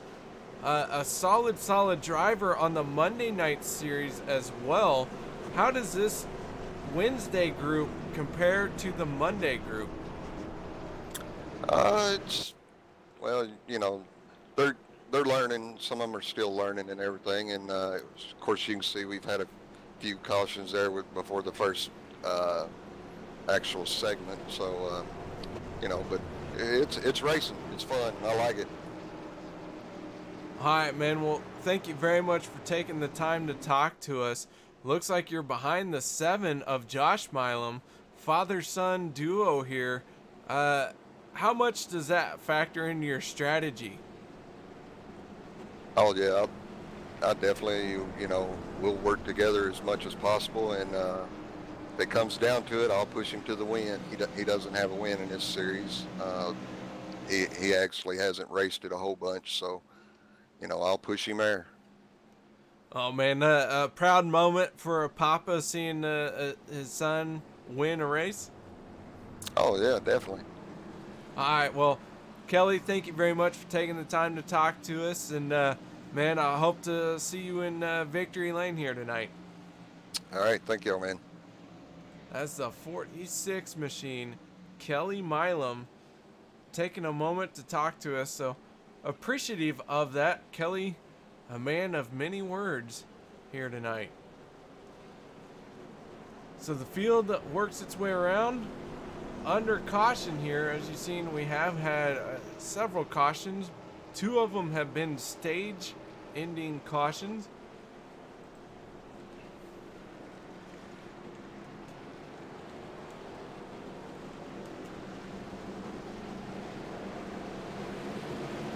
Grandstands always like to look at the camera. I never understood this part. Why do they always watch the camera, not the track?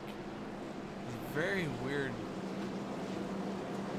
Don't understand it, but it is what it is. iRacing has decided that they need to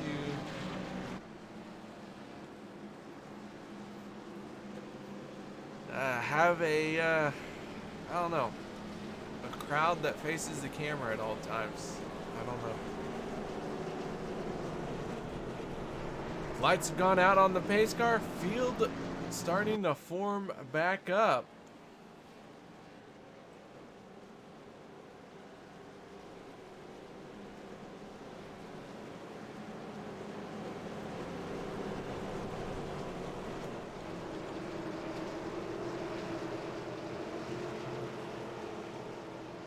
Mark Vega in the 78 on the inside of the 91 of Ernie Williams is going to make your restart. Row number 1. Row 2 will be made up of Josh Milam. And this broadcaster forgot to remove some graphics. And I apologize for that, but Josh Milam does not have a race win this season in the trucks, but Kelly Milam does. And that'll make up row number 2. So father-son duo on the inside line.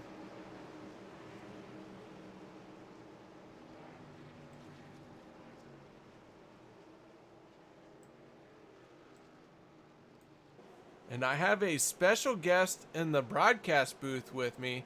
That is Derek Conley. How you doing out there, Derek? A lot better than I was about 30 minutes ago whenever I had to walk away. How about you, KR? Oh, I'm doing not too bad. But, well, I'll tell you what. How about you help me call the rest of the race? Yeah, that sounds pretty good. I'm loading back in right now. All right, I'd love to have you up here. We are coming to green flag on laps 62 and 94. Going to be an absolute wild restart as we got some guys desperately hungry for a race win, picking up their first one of the season. Mark Vega in the 78, the 91 Ernie Williams. Here we go, folks. Hold on to your hats. It's about to get very, very intense. Hold your breath because here comes the green flag. And the 78 of Vega gonna get a good jump here, along with the 7 of Josh Milam working to his back bumper. Down into turn number 1 they go, but Ernie Williams in that 91 is gonna battle back, along with some help from the 51 of Travis Elliott. Seems like you got an outside line getting ready to form up in behind Landon Loper. They're trying to get all sorted out. Landon Loper trying to figure out if he wants to stay in that high side or not. And right now he is kind of stuck on that high groove all by himself. But I'll tell you what, several drivers have tried that high side and then abandoned it. But it seems to be working tonight. Derek, as a driver that was out there tonight, did you try the high side? What were you seeing out there? We tried the high side a few times, and it works as long as the people in the middle and below can hold their lines pretty decent. Talladega is a really wide track. You can go 4, 5 wide if you really trust the people you're around. So the high line's not a bad idea. It's just down to driver skill. So driver skill on the high side, what does it take to run that high side here at Talladega? You got to be very precise with your turns, because if you mess up one little turn, you're going to scrape that wall. And if you're the lead car in that pack or the second car in that pack, you scrape the wall, you've pretty much screwed everybody behind you. Checkups are not going to happen all that quick, and it's going to cause a big wreck.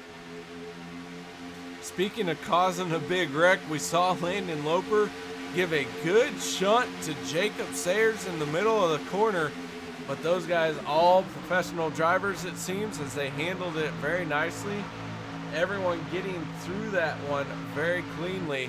But down into turn number 1 they go once again. The 46 of Kelly Milam got a nose on the 78 of Mark Vega.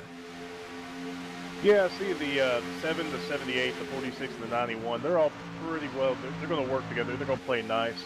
We got 30 laps to go. They're not going to try to do anything dangerous, take each other out. Behind the pack, about 4 or 5 rows, they're starting to get a little antsy. They're not liking being in the back. As Sayers gets real close to the wall right there coming out of turn 3. Jacob Sayers doing all he can to hold on to this thing in the high side, as he is the middle car of a 3-car group in the high groove. And lap after lap, those guys are working it, but they don't seem to be gaining a whole lot of ground. We saw Alex Green win stage 1 on the high side with a terrific run. Why is this lane not working now, but it did work for Alex? This lane right now is very unorganized. You got cars weaving back and forth. I think that's Robert Payne leading out front with Cody Over behind him. But it's just 3 cars right now. The 4th one just jumped out, but then Tristan Walker went down. They can't seem to organize up. Where when Alex got his push earlier, there was 6 or 7 cars behind him, and that lead car that gave Alex his push just had one heck of a run. Oh man, big moment as the 68 of Ron McManus got a little squirrely coming off of turn 4. And again, we got some more action, looking like 4 wide through the tri-oval here. That's going to get really tight now. They're going to get it sorted, maybe go back to 3 wide. Ron McManus in the wall with the 3 of Robert Payne. Yeah, they were trying to get that 4 wide sorted out, and it looked like McManus just couldn't decide which way he wanted to go, if he wanted to go mid lane or high lane, and end up collecting Robert Payne in the 3. All right, we're going to back that replay up and check it out here on Maxspeedtv Replay Vision. Well, you know what? I just called it that for the first time. All right, the 3 of Robert Payne going down into the corner. McManus on his inside as they try and figure out 4 wide, 3 wide. What are we going to do here? Down into turn number 1 they go. Robert Payne and McManus make contact. Landon Loper going around, collecting several other trucks along with it. And it looked like, again, we saw possibly the 60 getting involved. Back this up one more time as we go on board with the 60 machine of Joe Costello. You see the contact happening on the high side. Costello getting hit in the door. Checking up, but manages to keep it going.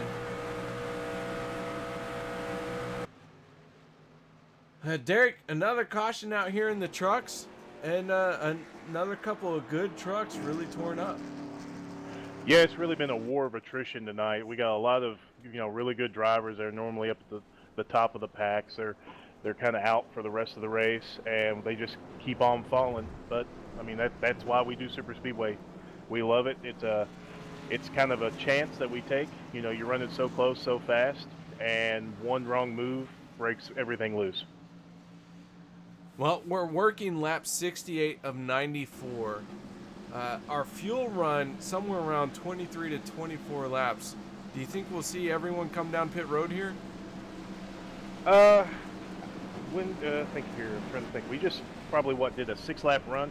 Yeah, they're just 50-50. It looks like some people get some damage fixed. I think the next time we're going to see anybody down is around lap 74 with 20 to go. That's when people will start looking to come in. All right, so a little early to make everyone come down pit road is what you're saying. It sounds like, but right. Some of them have hit pit road, so maybe trying to take the gamble for another caution or two and make this their final stop. It's very possible. It looked like we got some of the leaders that are shutting their cars off, trying to make this fuel stretch out a little bit, that's pretty standard at tracks like this. Now, Derek, we haven't talked a whole lot about your role as a driver. What team are you on? I'm part of Fuel Sim Racing. That's FSR. That my teammates are 91 Ernie Williams, the 46 Kelly Milam, and the 7 of Josh Milam. Now, in the OP Racing Facebook page, there are a few people who say that the broadcast always focuses on FSR drivers. Your thoughts and opinions on that? My thought is that you're pretty much talking about the people who's running up at the front the whole time, and if they feel like you're talking about us a lot, then maybe they should come up and pass us. I'm trying to. I can't. You want thoughts? I'm going to give them to you. Well, I'll tell you what. I've been broadcasting the OP Racing Superspeedway Series for a little bit now, and I'll tell you what. This has been one of my favorite leagues ever to broadcast, and it's because we got a huge group of characters, and we got one guy named Dwayne Cooper going into Facebook doing some epic live videos. Dwayne's a great guy. And they're hilarious. And his driving skill, I feel he's a great driver. He just can't seem to find a way to finish. Yeah, and like I said, I was just saying that to give Dwayne crap in case he's listening. Honestly, I go back and rewatch every single one of your broadcasts. In my opinion, you go through the pack pretty fairly. As long as there's exciting racing to be had, you're going to cover that.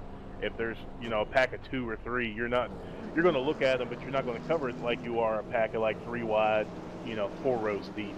But no, Dwayne, he's a great guy. We've gotten to a couple of tussles the past few weeks near the end of the race with some accidents. Could have been caused one way, could have been caused the other way, but it's all in good fun. Yeah, Dwayne definitely adds some lighthearted moments after the race with those live videos he's been posting, and it's got the broadcaster brain ticking, and I want to try and incorporate his sense of a race into these broadcasts, because the things he says have just been hilarious, and it's not just a one time that he nailed it. He's nailed it several weeks in a row now. Well, first thing you got to do is when we take the green flag to start a race, you have to say, "Let's go racing, boys." That's his line. You remember that? Yeah, he said I keep saying that, and I was like, well, apparently I need to start saying that because I don't remember ever saying it. So I did say it tonight. I just don't know what possessed that dude to write a poem. Well, you know what? Sometimes your creativity just oozes out of you in absolutely. forms that you just didn't even know you could do. I mean, he took some ding-dongs and some zingers made by Little Debbie and turned them into a joke. Yeah, you did, and we're going to keep that off the air. We'll keep most of it off the air, besides the fact of what we were just saying there. But anyways, Dwayne Cooper, just one of the characters that is here in this league. So if you guys are interested in joining into this league, the Opie Racing Superspeedway Cup, look them up on iRacing, apply today, and become one of these mini stories that we have. Me and Derek could talk about it all night long, and this league is just brand new. That's what's so amazing. Yeah, this is actually mine, Josh, and Kelly's. This is our first league. We've only been members of iRacing since March, and when we came into this, we had no clue what we were getting into. But there is so many backstories between any 2 drivers. It's just unreal. And for me, being a broadcaster, I've worked with several leagues, and this, like I said, this is one of my favorite leagues to work with, and it's because of all the characters that are here, and not only that, but there's some great driving talent on display, despite what people like to say. We all trash each other. Even I ran my mouth. I joined the Saturday night race for one time, and I end up finishing 5th, 6th place, however you want to score it. and I love it because I can just go out and I can badmouth someone in a playful manner, and they're going to return it. Oh, yeah, absolutely. As long as you do it, there's people out there we could tell whenever they start talking trash, they're just doing it to talk trash, just to have fun, just to, liven up the mood. Then there's other people out there that they take it real serious. You're like, all right, man, whatever. But no, majority of our guys, especially our Monday night crew, it's all in good fun.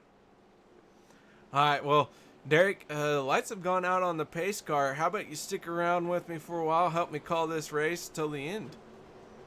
All right. That sounds good to me. Meanwhile, back on track, the action, as these guys have been working their way around under yellow here. Our caution count is up to 7 cautions for 25 laps. We do have 24 laps to go, but a wild night of racing as we have had 21 lead changes here tonight. But the racing isn't over yet. Lights are out on the pace car. Field all set to go back to green flag racing. Derek, why don't you count us through this green flag restart? All right, so pace car is getting ready to pull off right here. We're being led to the line by Kelly Milam and Ernie Williams. It looks like Kelly chose the outside line to restart this time. As they bring it through the trial here, this is a very, very, very long wait until the restart happens. And lots of people tend to get real antsy with the throttle.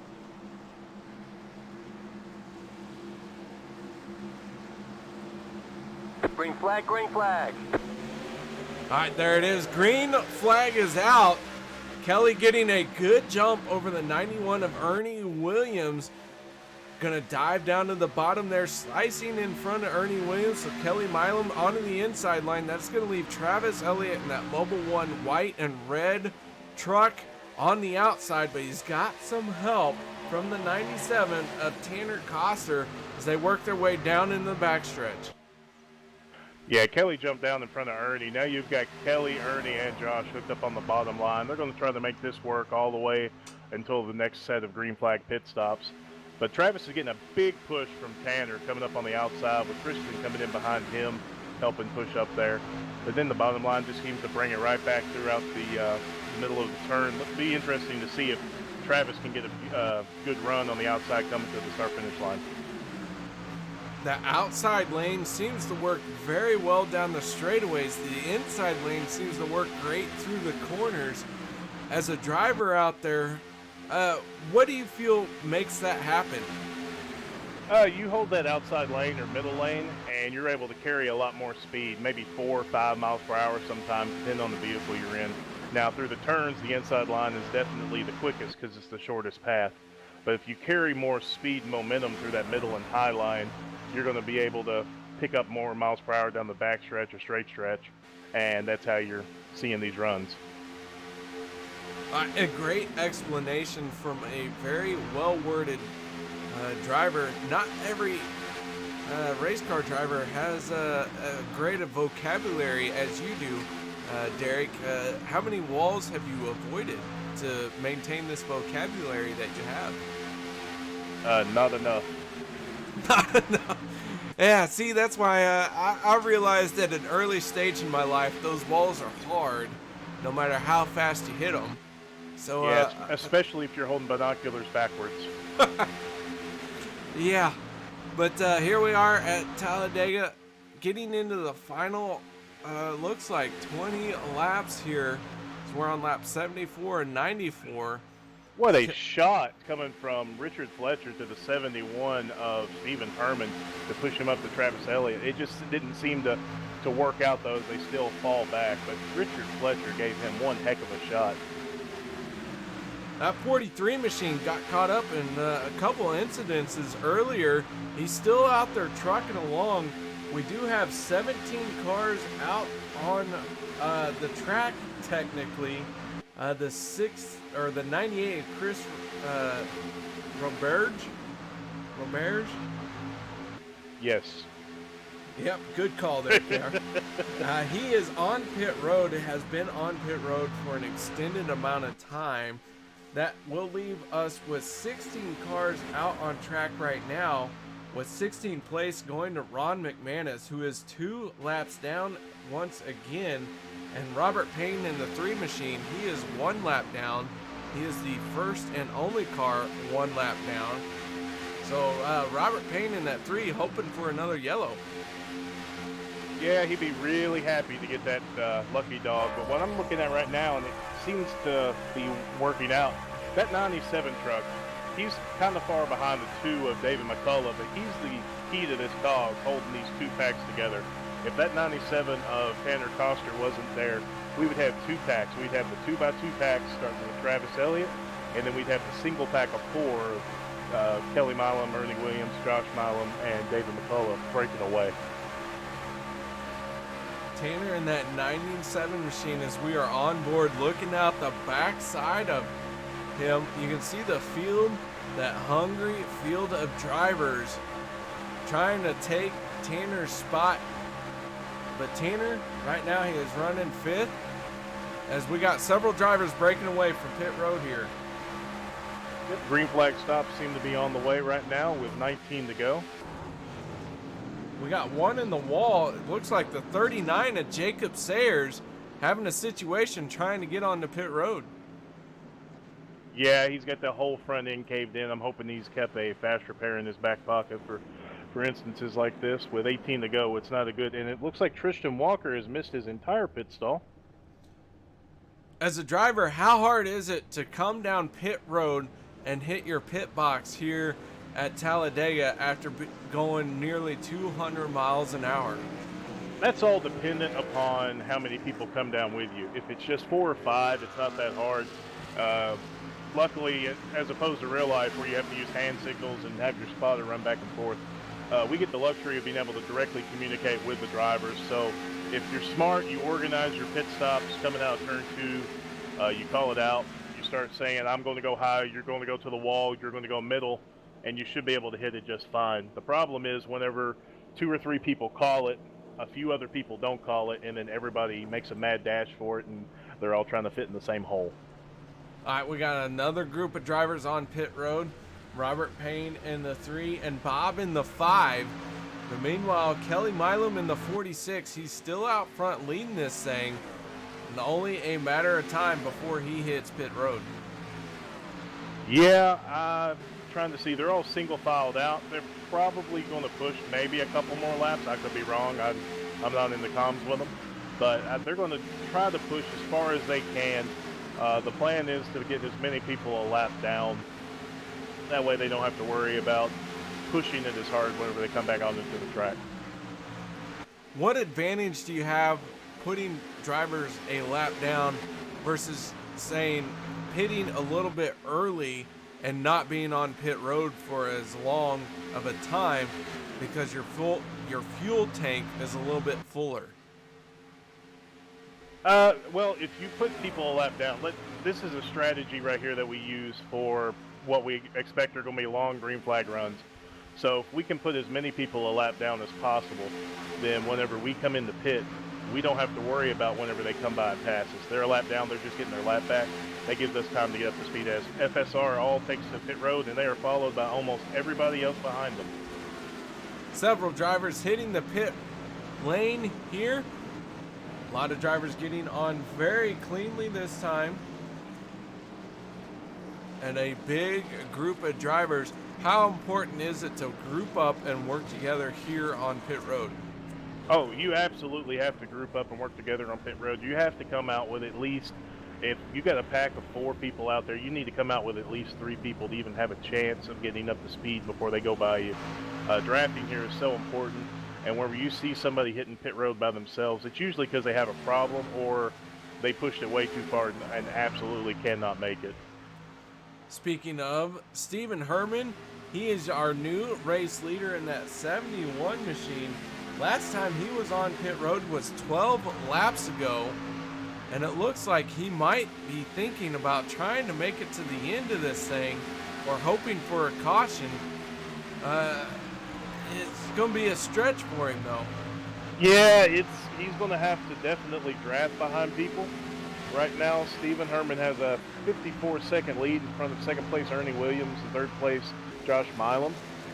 He's going to have to definitely use a lot of drafting, lay off the throttle, and still probably hope for a caution if he's going to try to push it the entire way.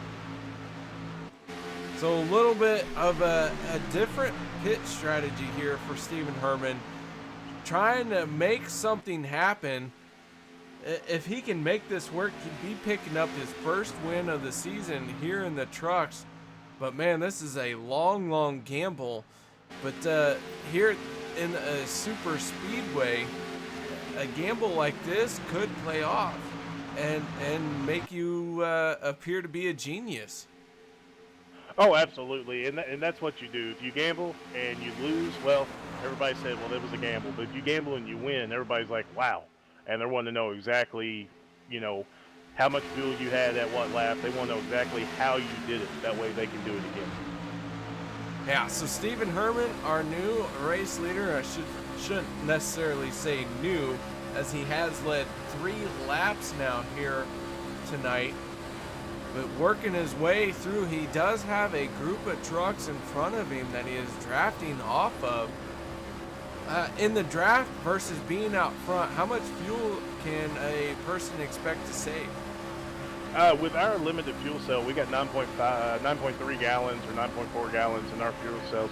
So you will probably pick up maybe 2 laps through an entire fuel run here with him drafting. Which is, I don't know if it's going to be enough for him to make it to the end. It'd be definitely interesting to see. Without a caution, I don't see it happening. A long way to go. but he's making that gamble, gonna try and make it happen. So we'll keep a close eye on the 71 swerving Herrmann, Mr. Stephen Herrmann in that 71 machine. Hopefully he can pull out this underdog win of sorts. But meanwhile, the battle for second place, very, very intense. Josh Milam, Kelly Milam, Ernie Williams, and Cody Ober all going at it right here for second place. Oh yeah, this is a great pack right here, and what they really should do if they want to catch up with Herrmann is they all need to get single file. Just make one long line, that way they're very aerodynamic. There we go, as Kelly steps in front of Cody Ober here. And if they're very aerodynamic, they're going to catch up with Herrmann a lot quicker. These are 4 fully repaired cars. Herrmann is in a group with some damaged cars and some lappers. They're a little off pace. So they'll be able to catch him, and then if he does seem to make it all the way to the end, then they'll have a great chance of passing him. So the 4 trucks, as you coach them, it almost seemed like they had a little bit of team communications with you as you coached all those drivers into a single file line. How many laps is it going to take them to catch up to Herrmann? Well, 2 laps ago, they were 53 seconds behind, and now I'm clocking them at negative 35 seconds. So they are catching up, but let me go back to Stephen Herrmann and see how he's doing. Because he is in a group right now with Trishan Walker, but Jacob Sayers is in front of him also, and he's got that bad front end damage. So let's hope that that damage on Jacob Sayers' front end isn't slowing this pack down a lot. But the pack of Josh, Ernie, Kelly, and Cody are picking up. They've already picked up another second in this half lap. Well, I can tell you that Stephen Herrmann's top speed is right around 181, 183 miles an hour. And Josh Milam, leading this second group, his top speed is right around 188, 190 miles an hour. So they are definitely a lot faster. And that's also probably Stephen Herrmann trying to pedal the throttle, trying to save as much gas and make it all the way. He probably knows that unless he does something drastic, he's not going to make it the entire 10 laps. Drama playing out here with 9 laps to go. Can Stephen Herrmann hold out on this fuel run, stretch his fuel as long as possible, and make it to the end of this thing? We feel here up in the booth that he's going to need some help as we see Ron McManus drop down below, and Herrmann all by himself now, all no drafting help, no nothing, as now the 17 is going to drop down. Looks like this group is all sorts of scattered right now. Absolutely, and this is definitely not going to help Stephen any on his fuel mileage or keep him in front of the 7, the 91, the 46, and the 8. They've decreased his lead by 2 seconds this lap alone. Now 8 laps to go. We're going to see if Herrmann can make it. He's been out there for a total of 19 laps. Our estimated fuel run is 23 to 24 laps, and that's going to leave him just a few laps short. But according to you, Derek, he can save about 2 laps with drafting. So, man, this is going to be really, really close.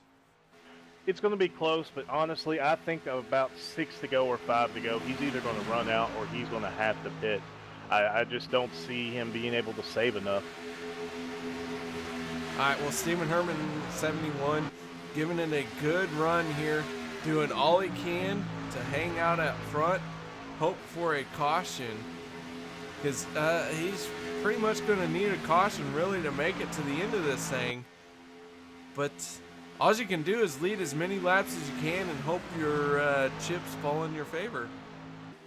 Absolutely, and whenever you're in as deep as he is, that's all he can do. He's just got to hope that everything falls his way now. He's made his bed. All right, so Herrmann out front right now. He's got about a 30-second lead over Josh Milam in that yellow 7 machine. Milam, Ernie Williams in the 91, Kelly Milam in the 46, and the 8 of Cody Ober. Those 4 trucks all working together, trying to track down Stephen Herrmann. I feel like they're kind of like the sharks. As Herrmann hits pit road. Herrmann hits pit road. Herrmann has come down pit road. and that is going to seal the deal for him, as he only had about a 30-second lead on this group. He comes down pit road.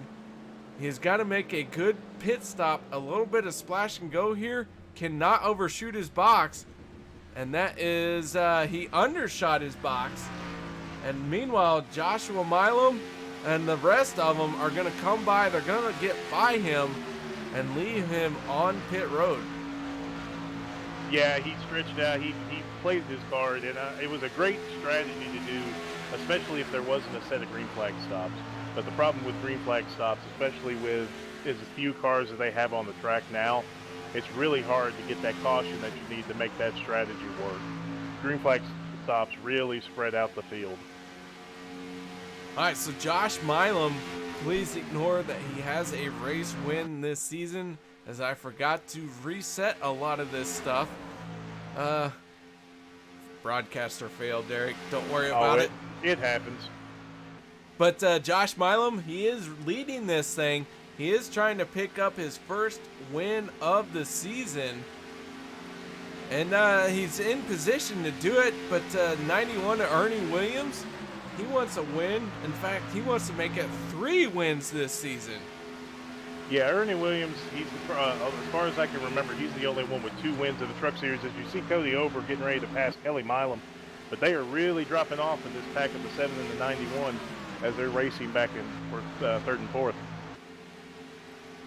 So the battle for 3rd has really gone side by side. That has allowed Josh Milam and Ernie Williams to really pull away as they put the 60 of Joe Costello 1 lap down. And these guys have pulled away. What's it take to close that gap from Cody Ober to Ernie Williams? Well, first thing is Cody is going to have Kelly push the daylights out of him to be able to suck back up to Ernie. I think the gap between Ernie and Cody is so far now that he's lost that suck up from Ernie. But once he gets probably about 6 or 7 more car lengths closer to Ernie, then he'll be able to pull Kelly with him, and we'll have that pack of 4 again. All right, looks like they're really starting to gain some ground down the backstretch here. It's a game of inches, a race of inches, and we got 4 laps to go as this field now works its way through 3 and 4. And just like that, Kelly Milam did push Cody up, and he was able to get the suck up from Ernie. And so now you've got this pack of 4 back as they're going to race it out with 4 to go, coming to 3 to go right now before the end of the race. Josh Milam and that yellow 7 machine hugging that yellow line. How important is it to stay on the bottom here in a situation like this?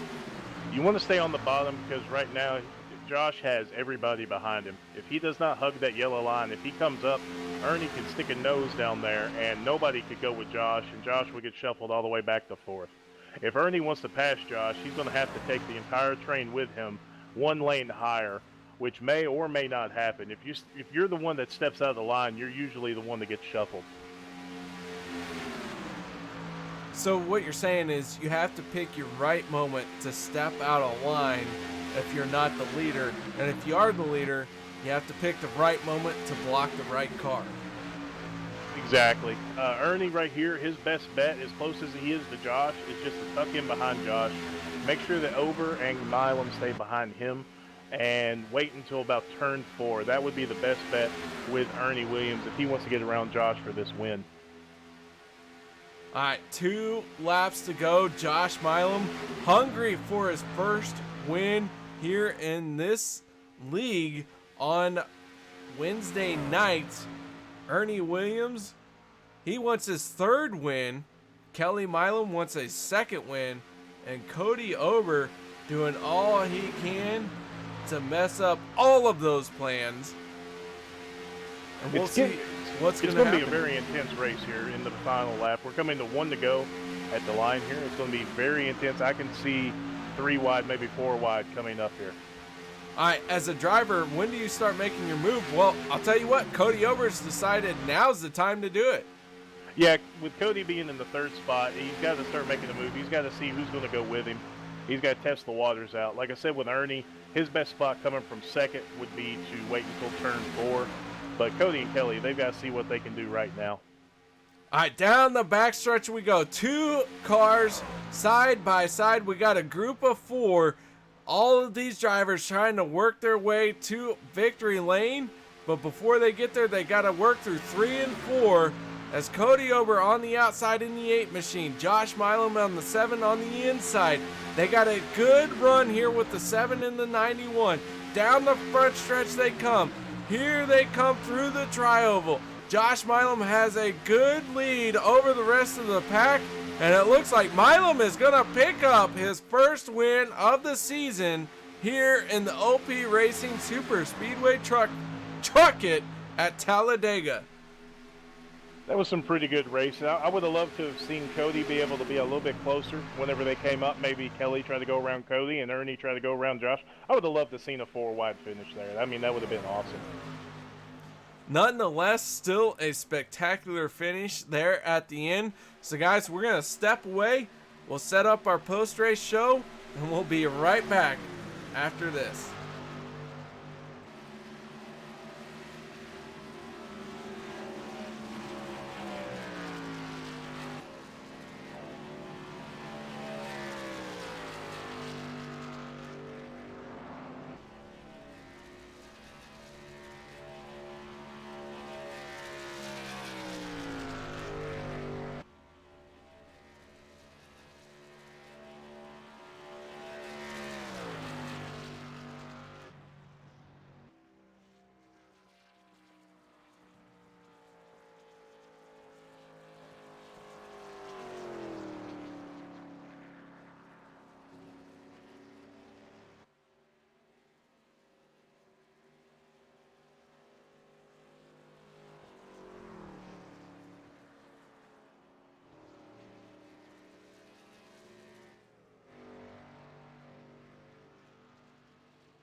All right, guys, welcome back as we are starting our post-race show here on Maxspeedtv. Josh Milam picking up the race win here, first race win of the season, and Derek Conley has earned the right to interview him tonight. Hey, Josh, how's it going, buddy? It's going wonderful, man. Man, that was some pretty intense racing right there. What did you think was going to happen with about 10 to go, with Herrmann being about 60 seconds in front of you all? Well, I couldn't see him on my relative, so I had absolutely no idea where he was or if he even existed. And what did you think whenever you all passed around and you knew that your group of 4 of you, Ernie, Kelly, and Cody was going to be the 4 to decide the winner? Oh, that's an unstoppable group. That is over. What did you think about early on in the race? I mean, with all the cautions and the race stoppages, how did that affect you coming through all the way to the end here tonight? Well, I used my first 2 fast repairs in the first 15 laps. Can't believe I finished where I finished at all, actually, but somehow I made it happen, and here I am. Awesome, awesome. Is there anybody that you want to thank tonight? Any shout-outs, sponsors, or anything you want to thank? Well, definitely always my fuel team, Ernie, my dad, Derek, which is you yourself, Let's thank KR for broadcasting, especially tonight with the surprise event. The GOP crew with Cody, Robert, Alex for putting this league on, and then Mark Vega for doing the race control on most of these nights, especially on the Monday night.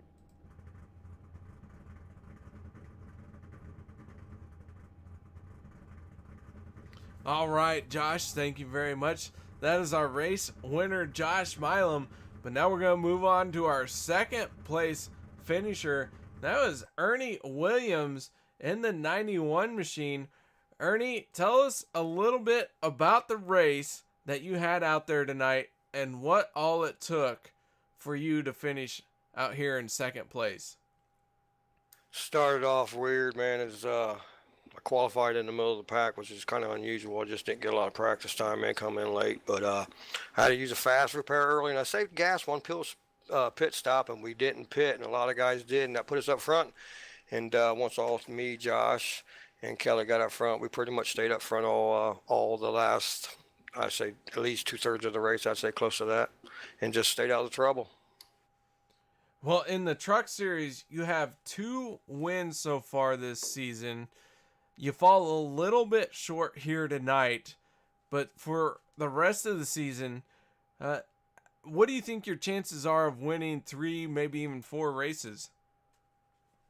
Well, now that we got Josh, the win, that was the goal tonight. I didn't really want to win. I just wanted to make sure he was winning because once he won, all 4 of us are in now. So we're going to, we're all going to 4 going to be out for victories now. So it should be some interesting Wednesday nights, to be honest.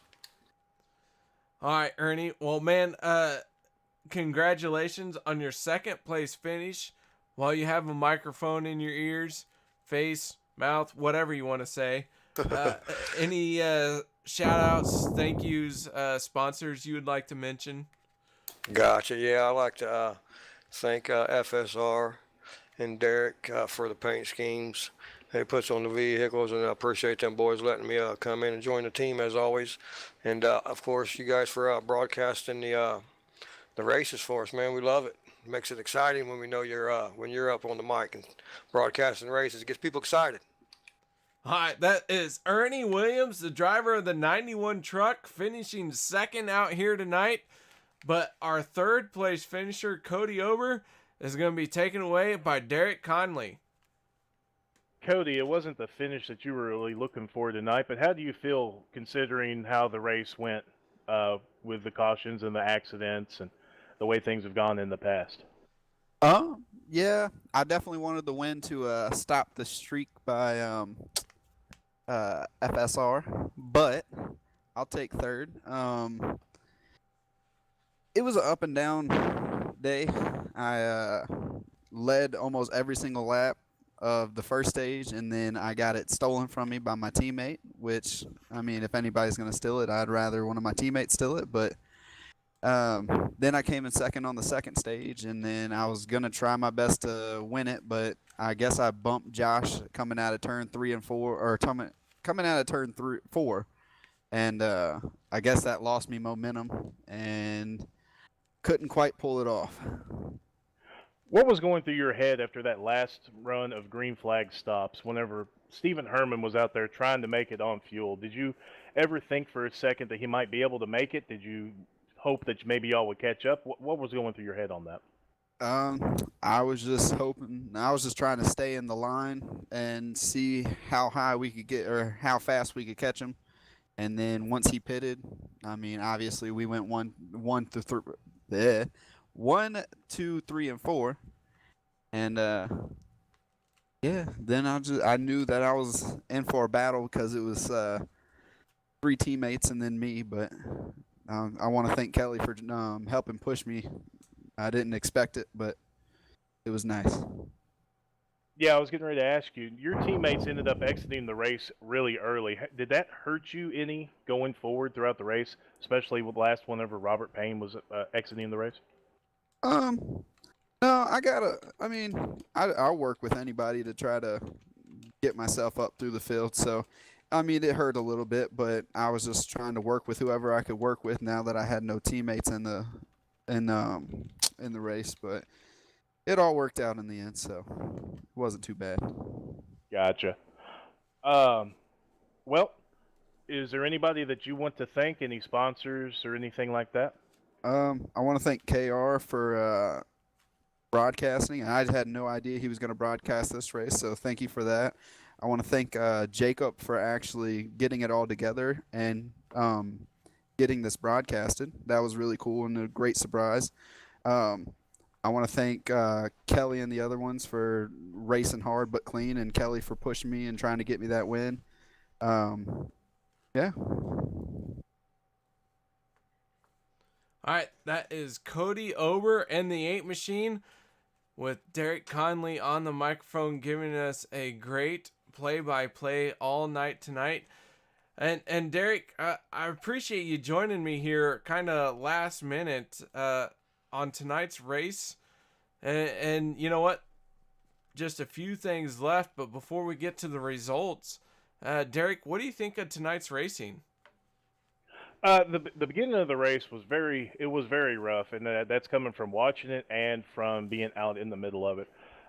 There was just a lot of jockeying, a lot of testing the waters, but that's what this league is for here. That's what this series is for. People learn what they can and can't do, and once they learn what they can and can't do, we take notice, and that's whenever certain people get promoted to our Monday Night Premier League. So it was a pretty standard truck series race for us. Maybe a couple more cautions than normal, but all in all, it was a pretty good race, especially there at the end whenever people started really being able to trust people around them. So, Derek, how can people apply to this OP Racing Superspeedway Series League? There's a couple different ways. Of course, you can get a hold of anybody that you see on screen here. Just message a driver that you see here on Facebook or on iRacing. There is a Facebook group. It is OP Racing Superspeedway League. You can request to join there, or you can look up OP Racing Superspeedway League on iRacing. It's owned by Alex Green with an E at the end of Green, or you can just message him directly also and just say that you're interested. All right, Derek. Well, thank you very much for all of that information. All that is left to do here tonight is to go through our results. Final results, Josh Milam picking up his first win of the season here tonight.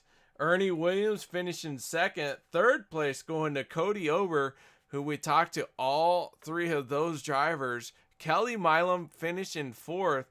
Richard Fletcher pulling out a fifth place finish here tonight. Sixth place going to Mark Vega.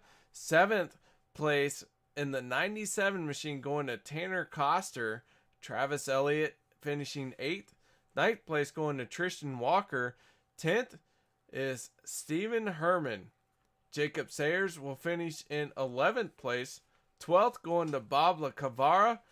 And 13th will be Joe Costello. 14th will be Ron McManus. And 15th place will be David McCullough. Robert Payne took over 16th place. Chris Roberge finished in 17th. 18th going to Landon Loper. 19th to Kenneth McCullough Jr. Alex Green taking home the 20th place. Derek Conley, that guy, coming home in 21st. Yeah, really. 22nd going to Christopher McCullough. 23rd to Aspen Belvin. Daniel Dye taking home 24th. And Jason Kinzer rounding out in 25th. All right, guys, that is going to do it for us here tonight. Spectacular racing for the OP Racing Superspeedway Series.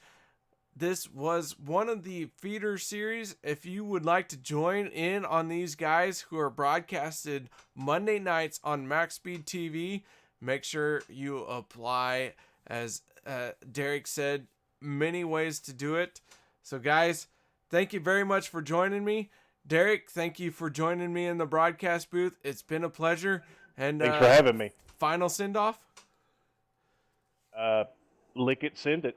I don't know. Lick it and send it. Do a shoey. I don't care what it takes. So, guys, thank you very much. Y'all have a good night, and I will see you next time.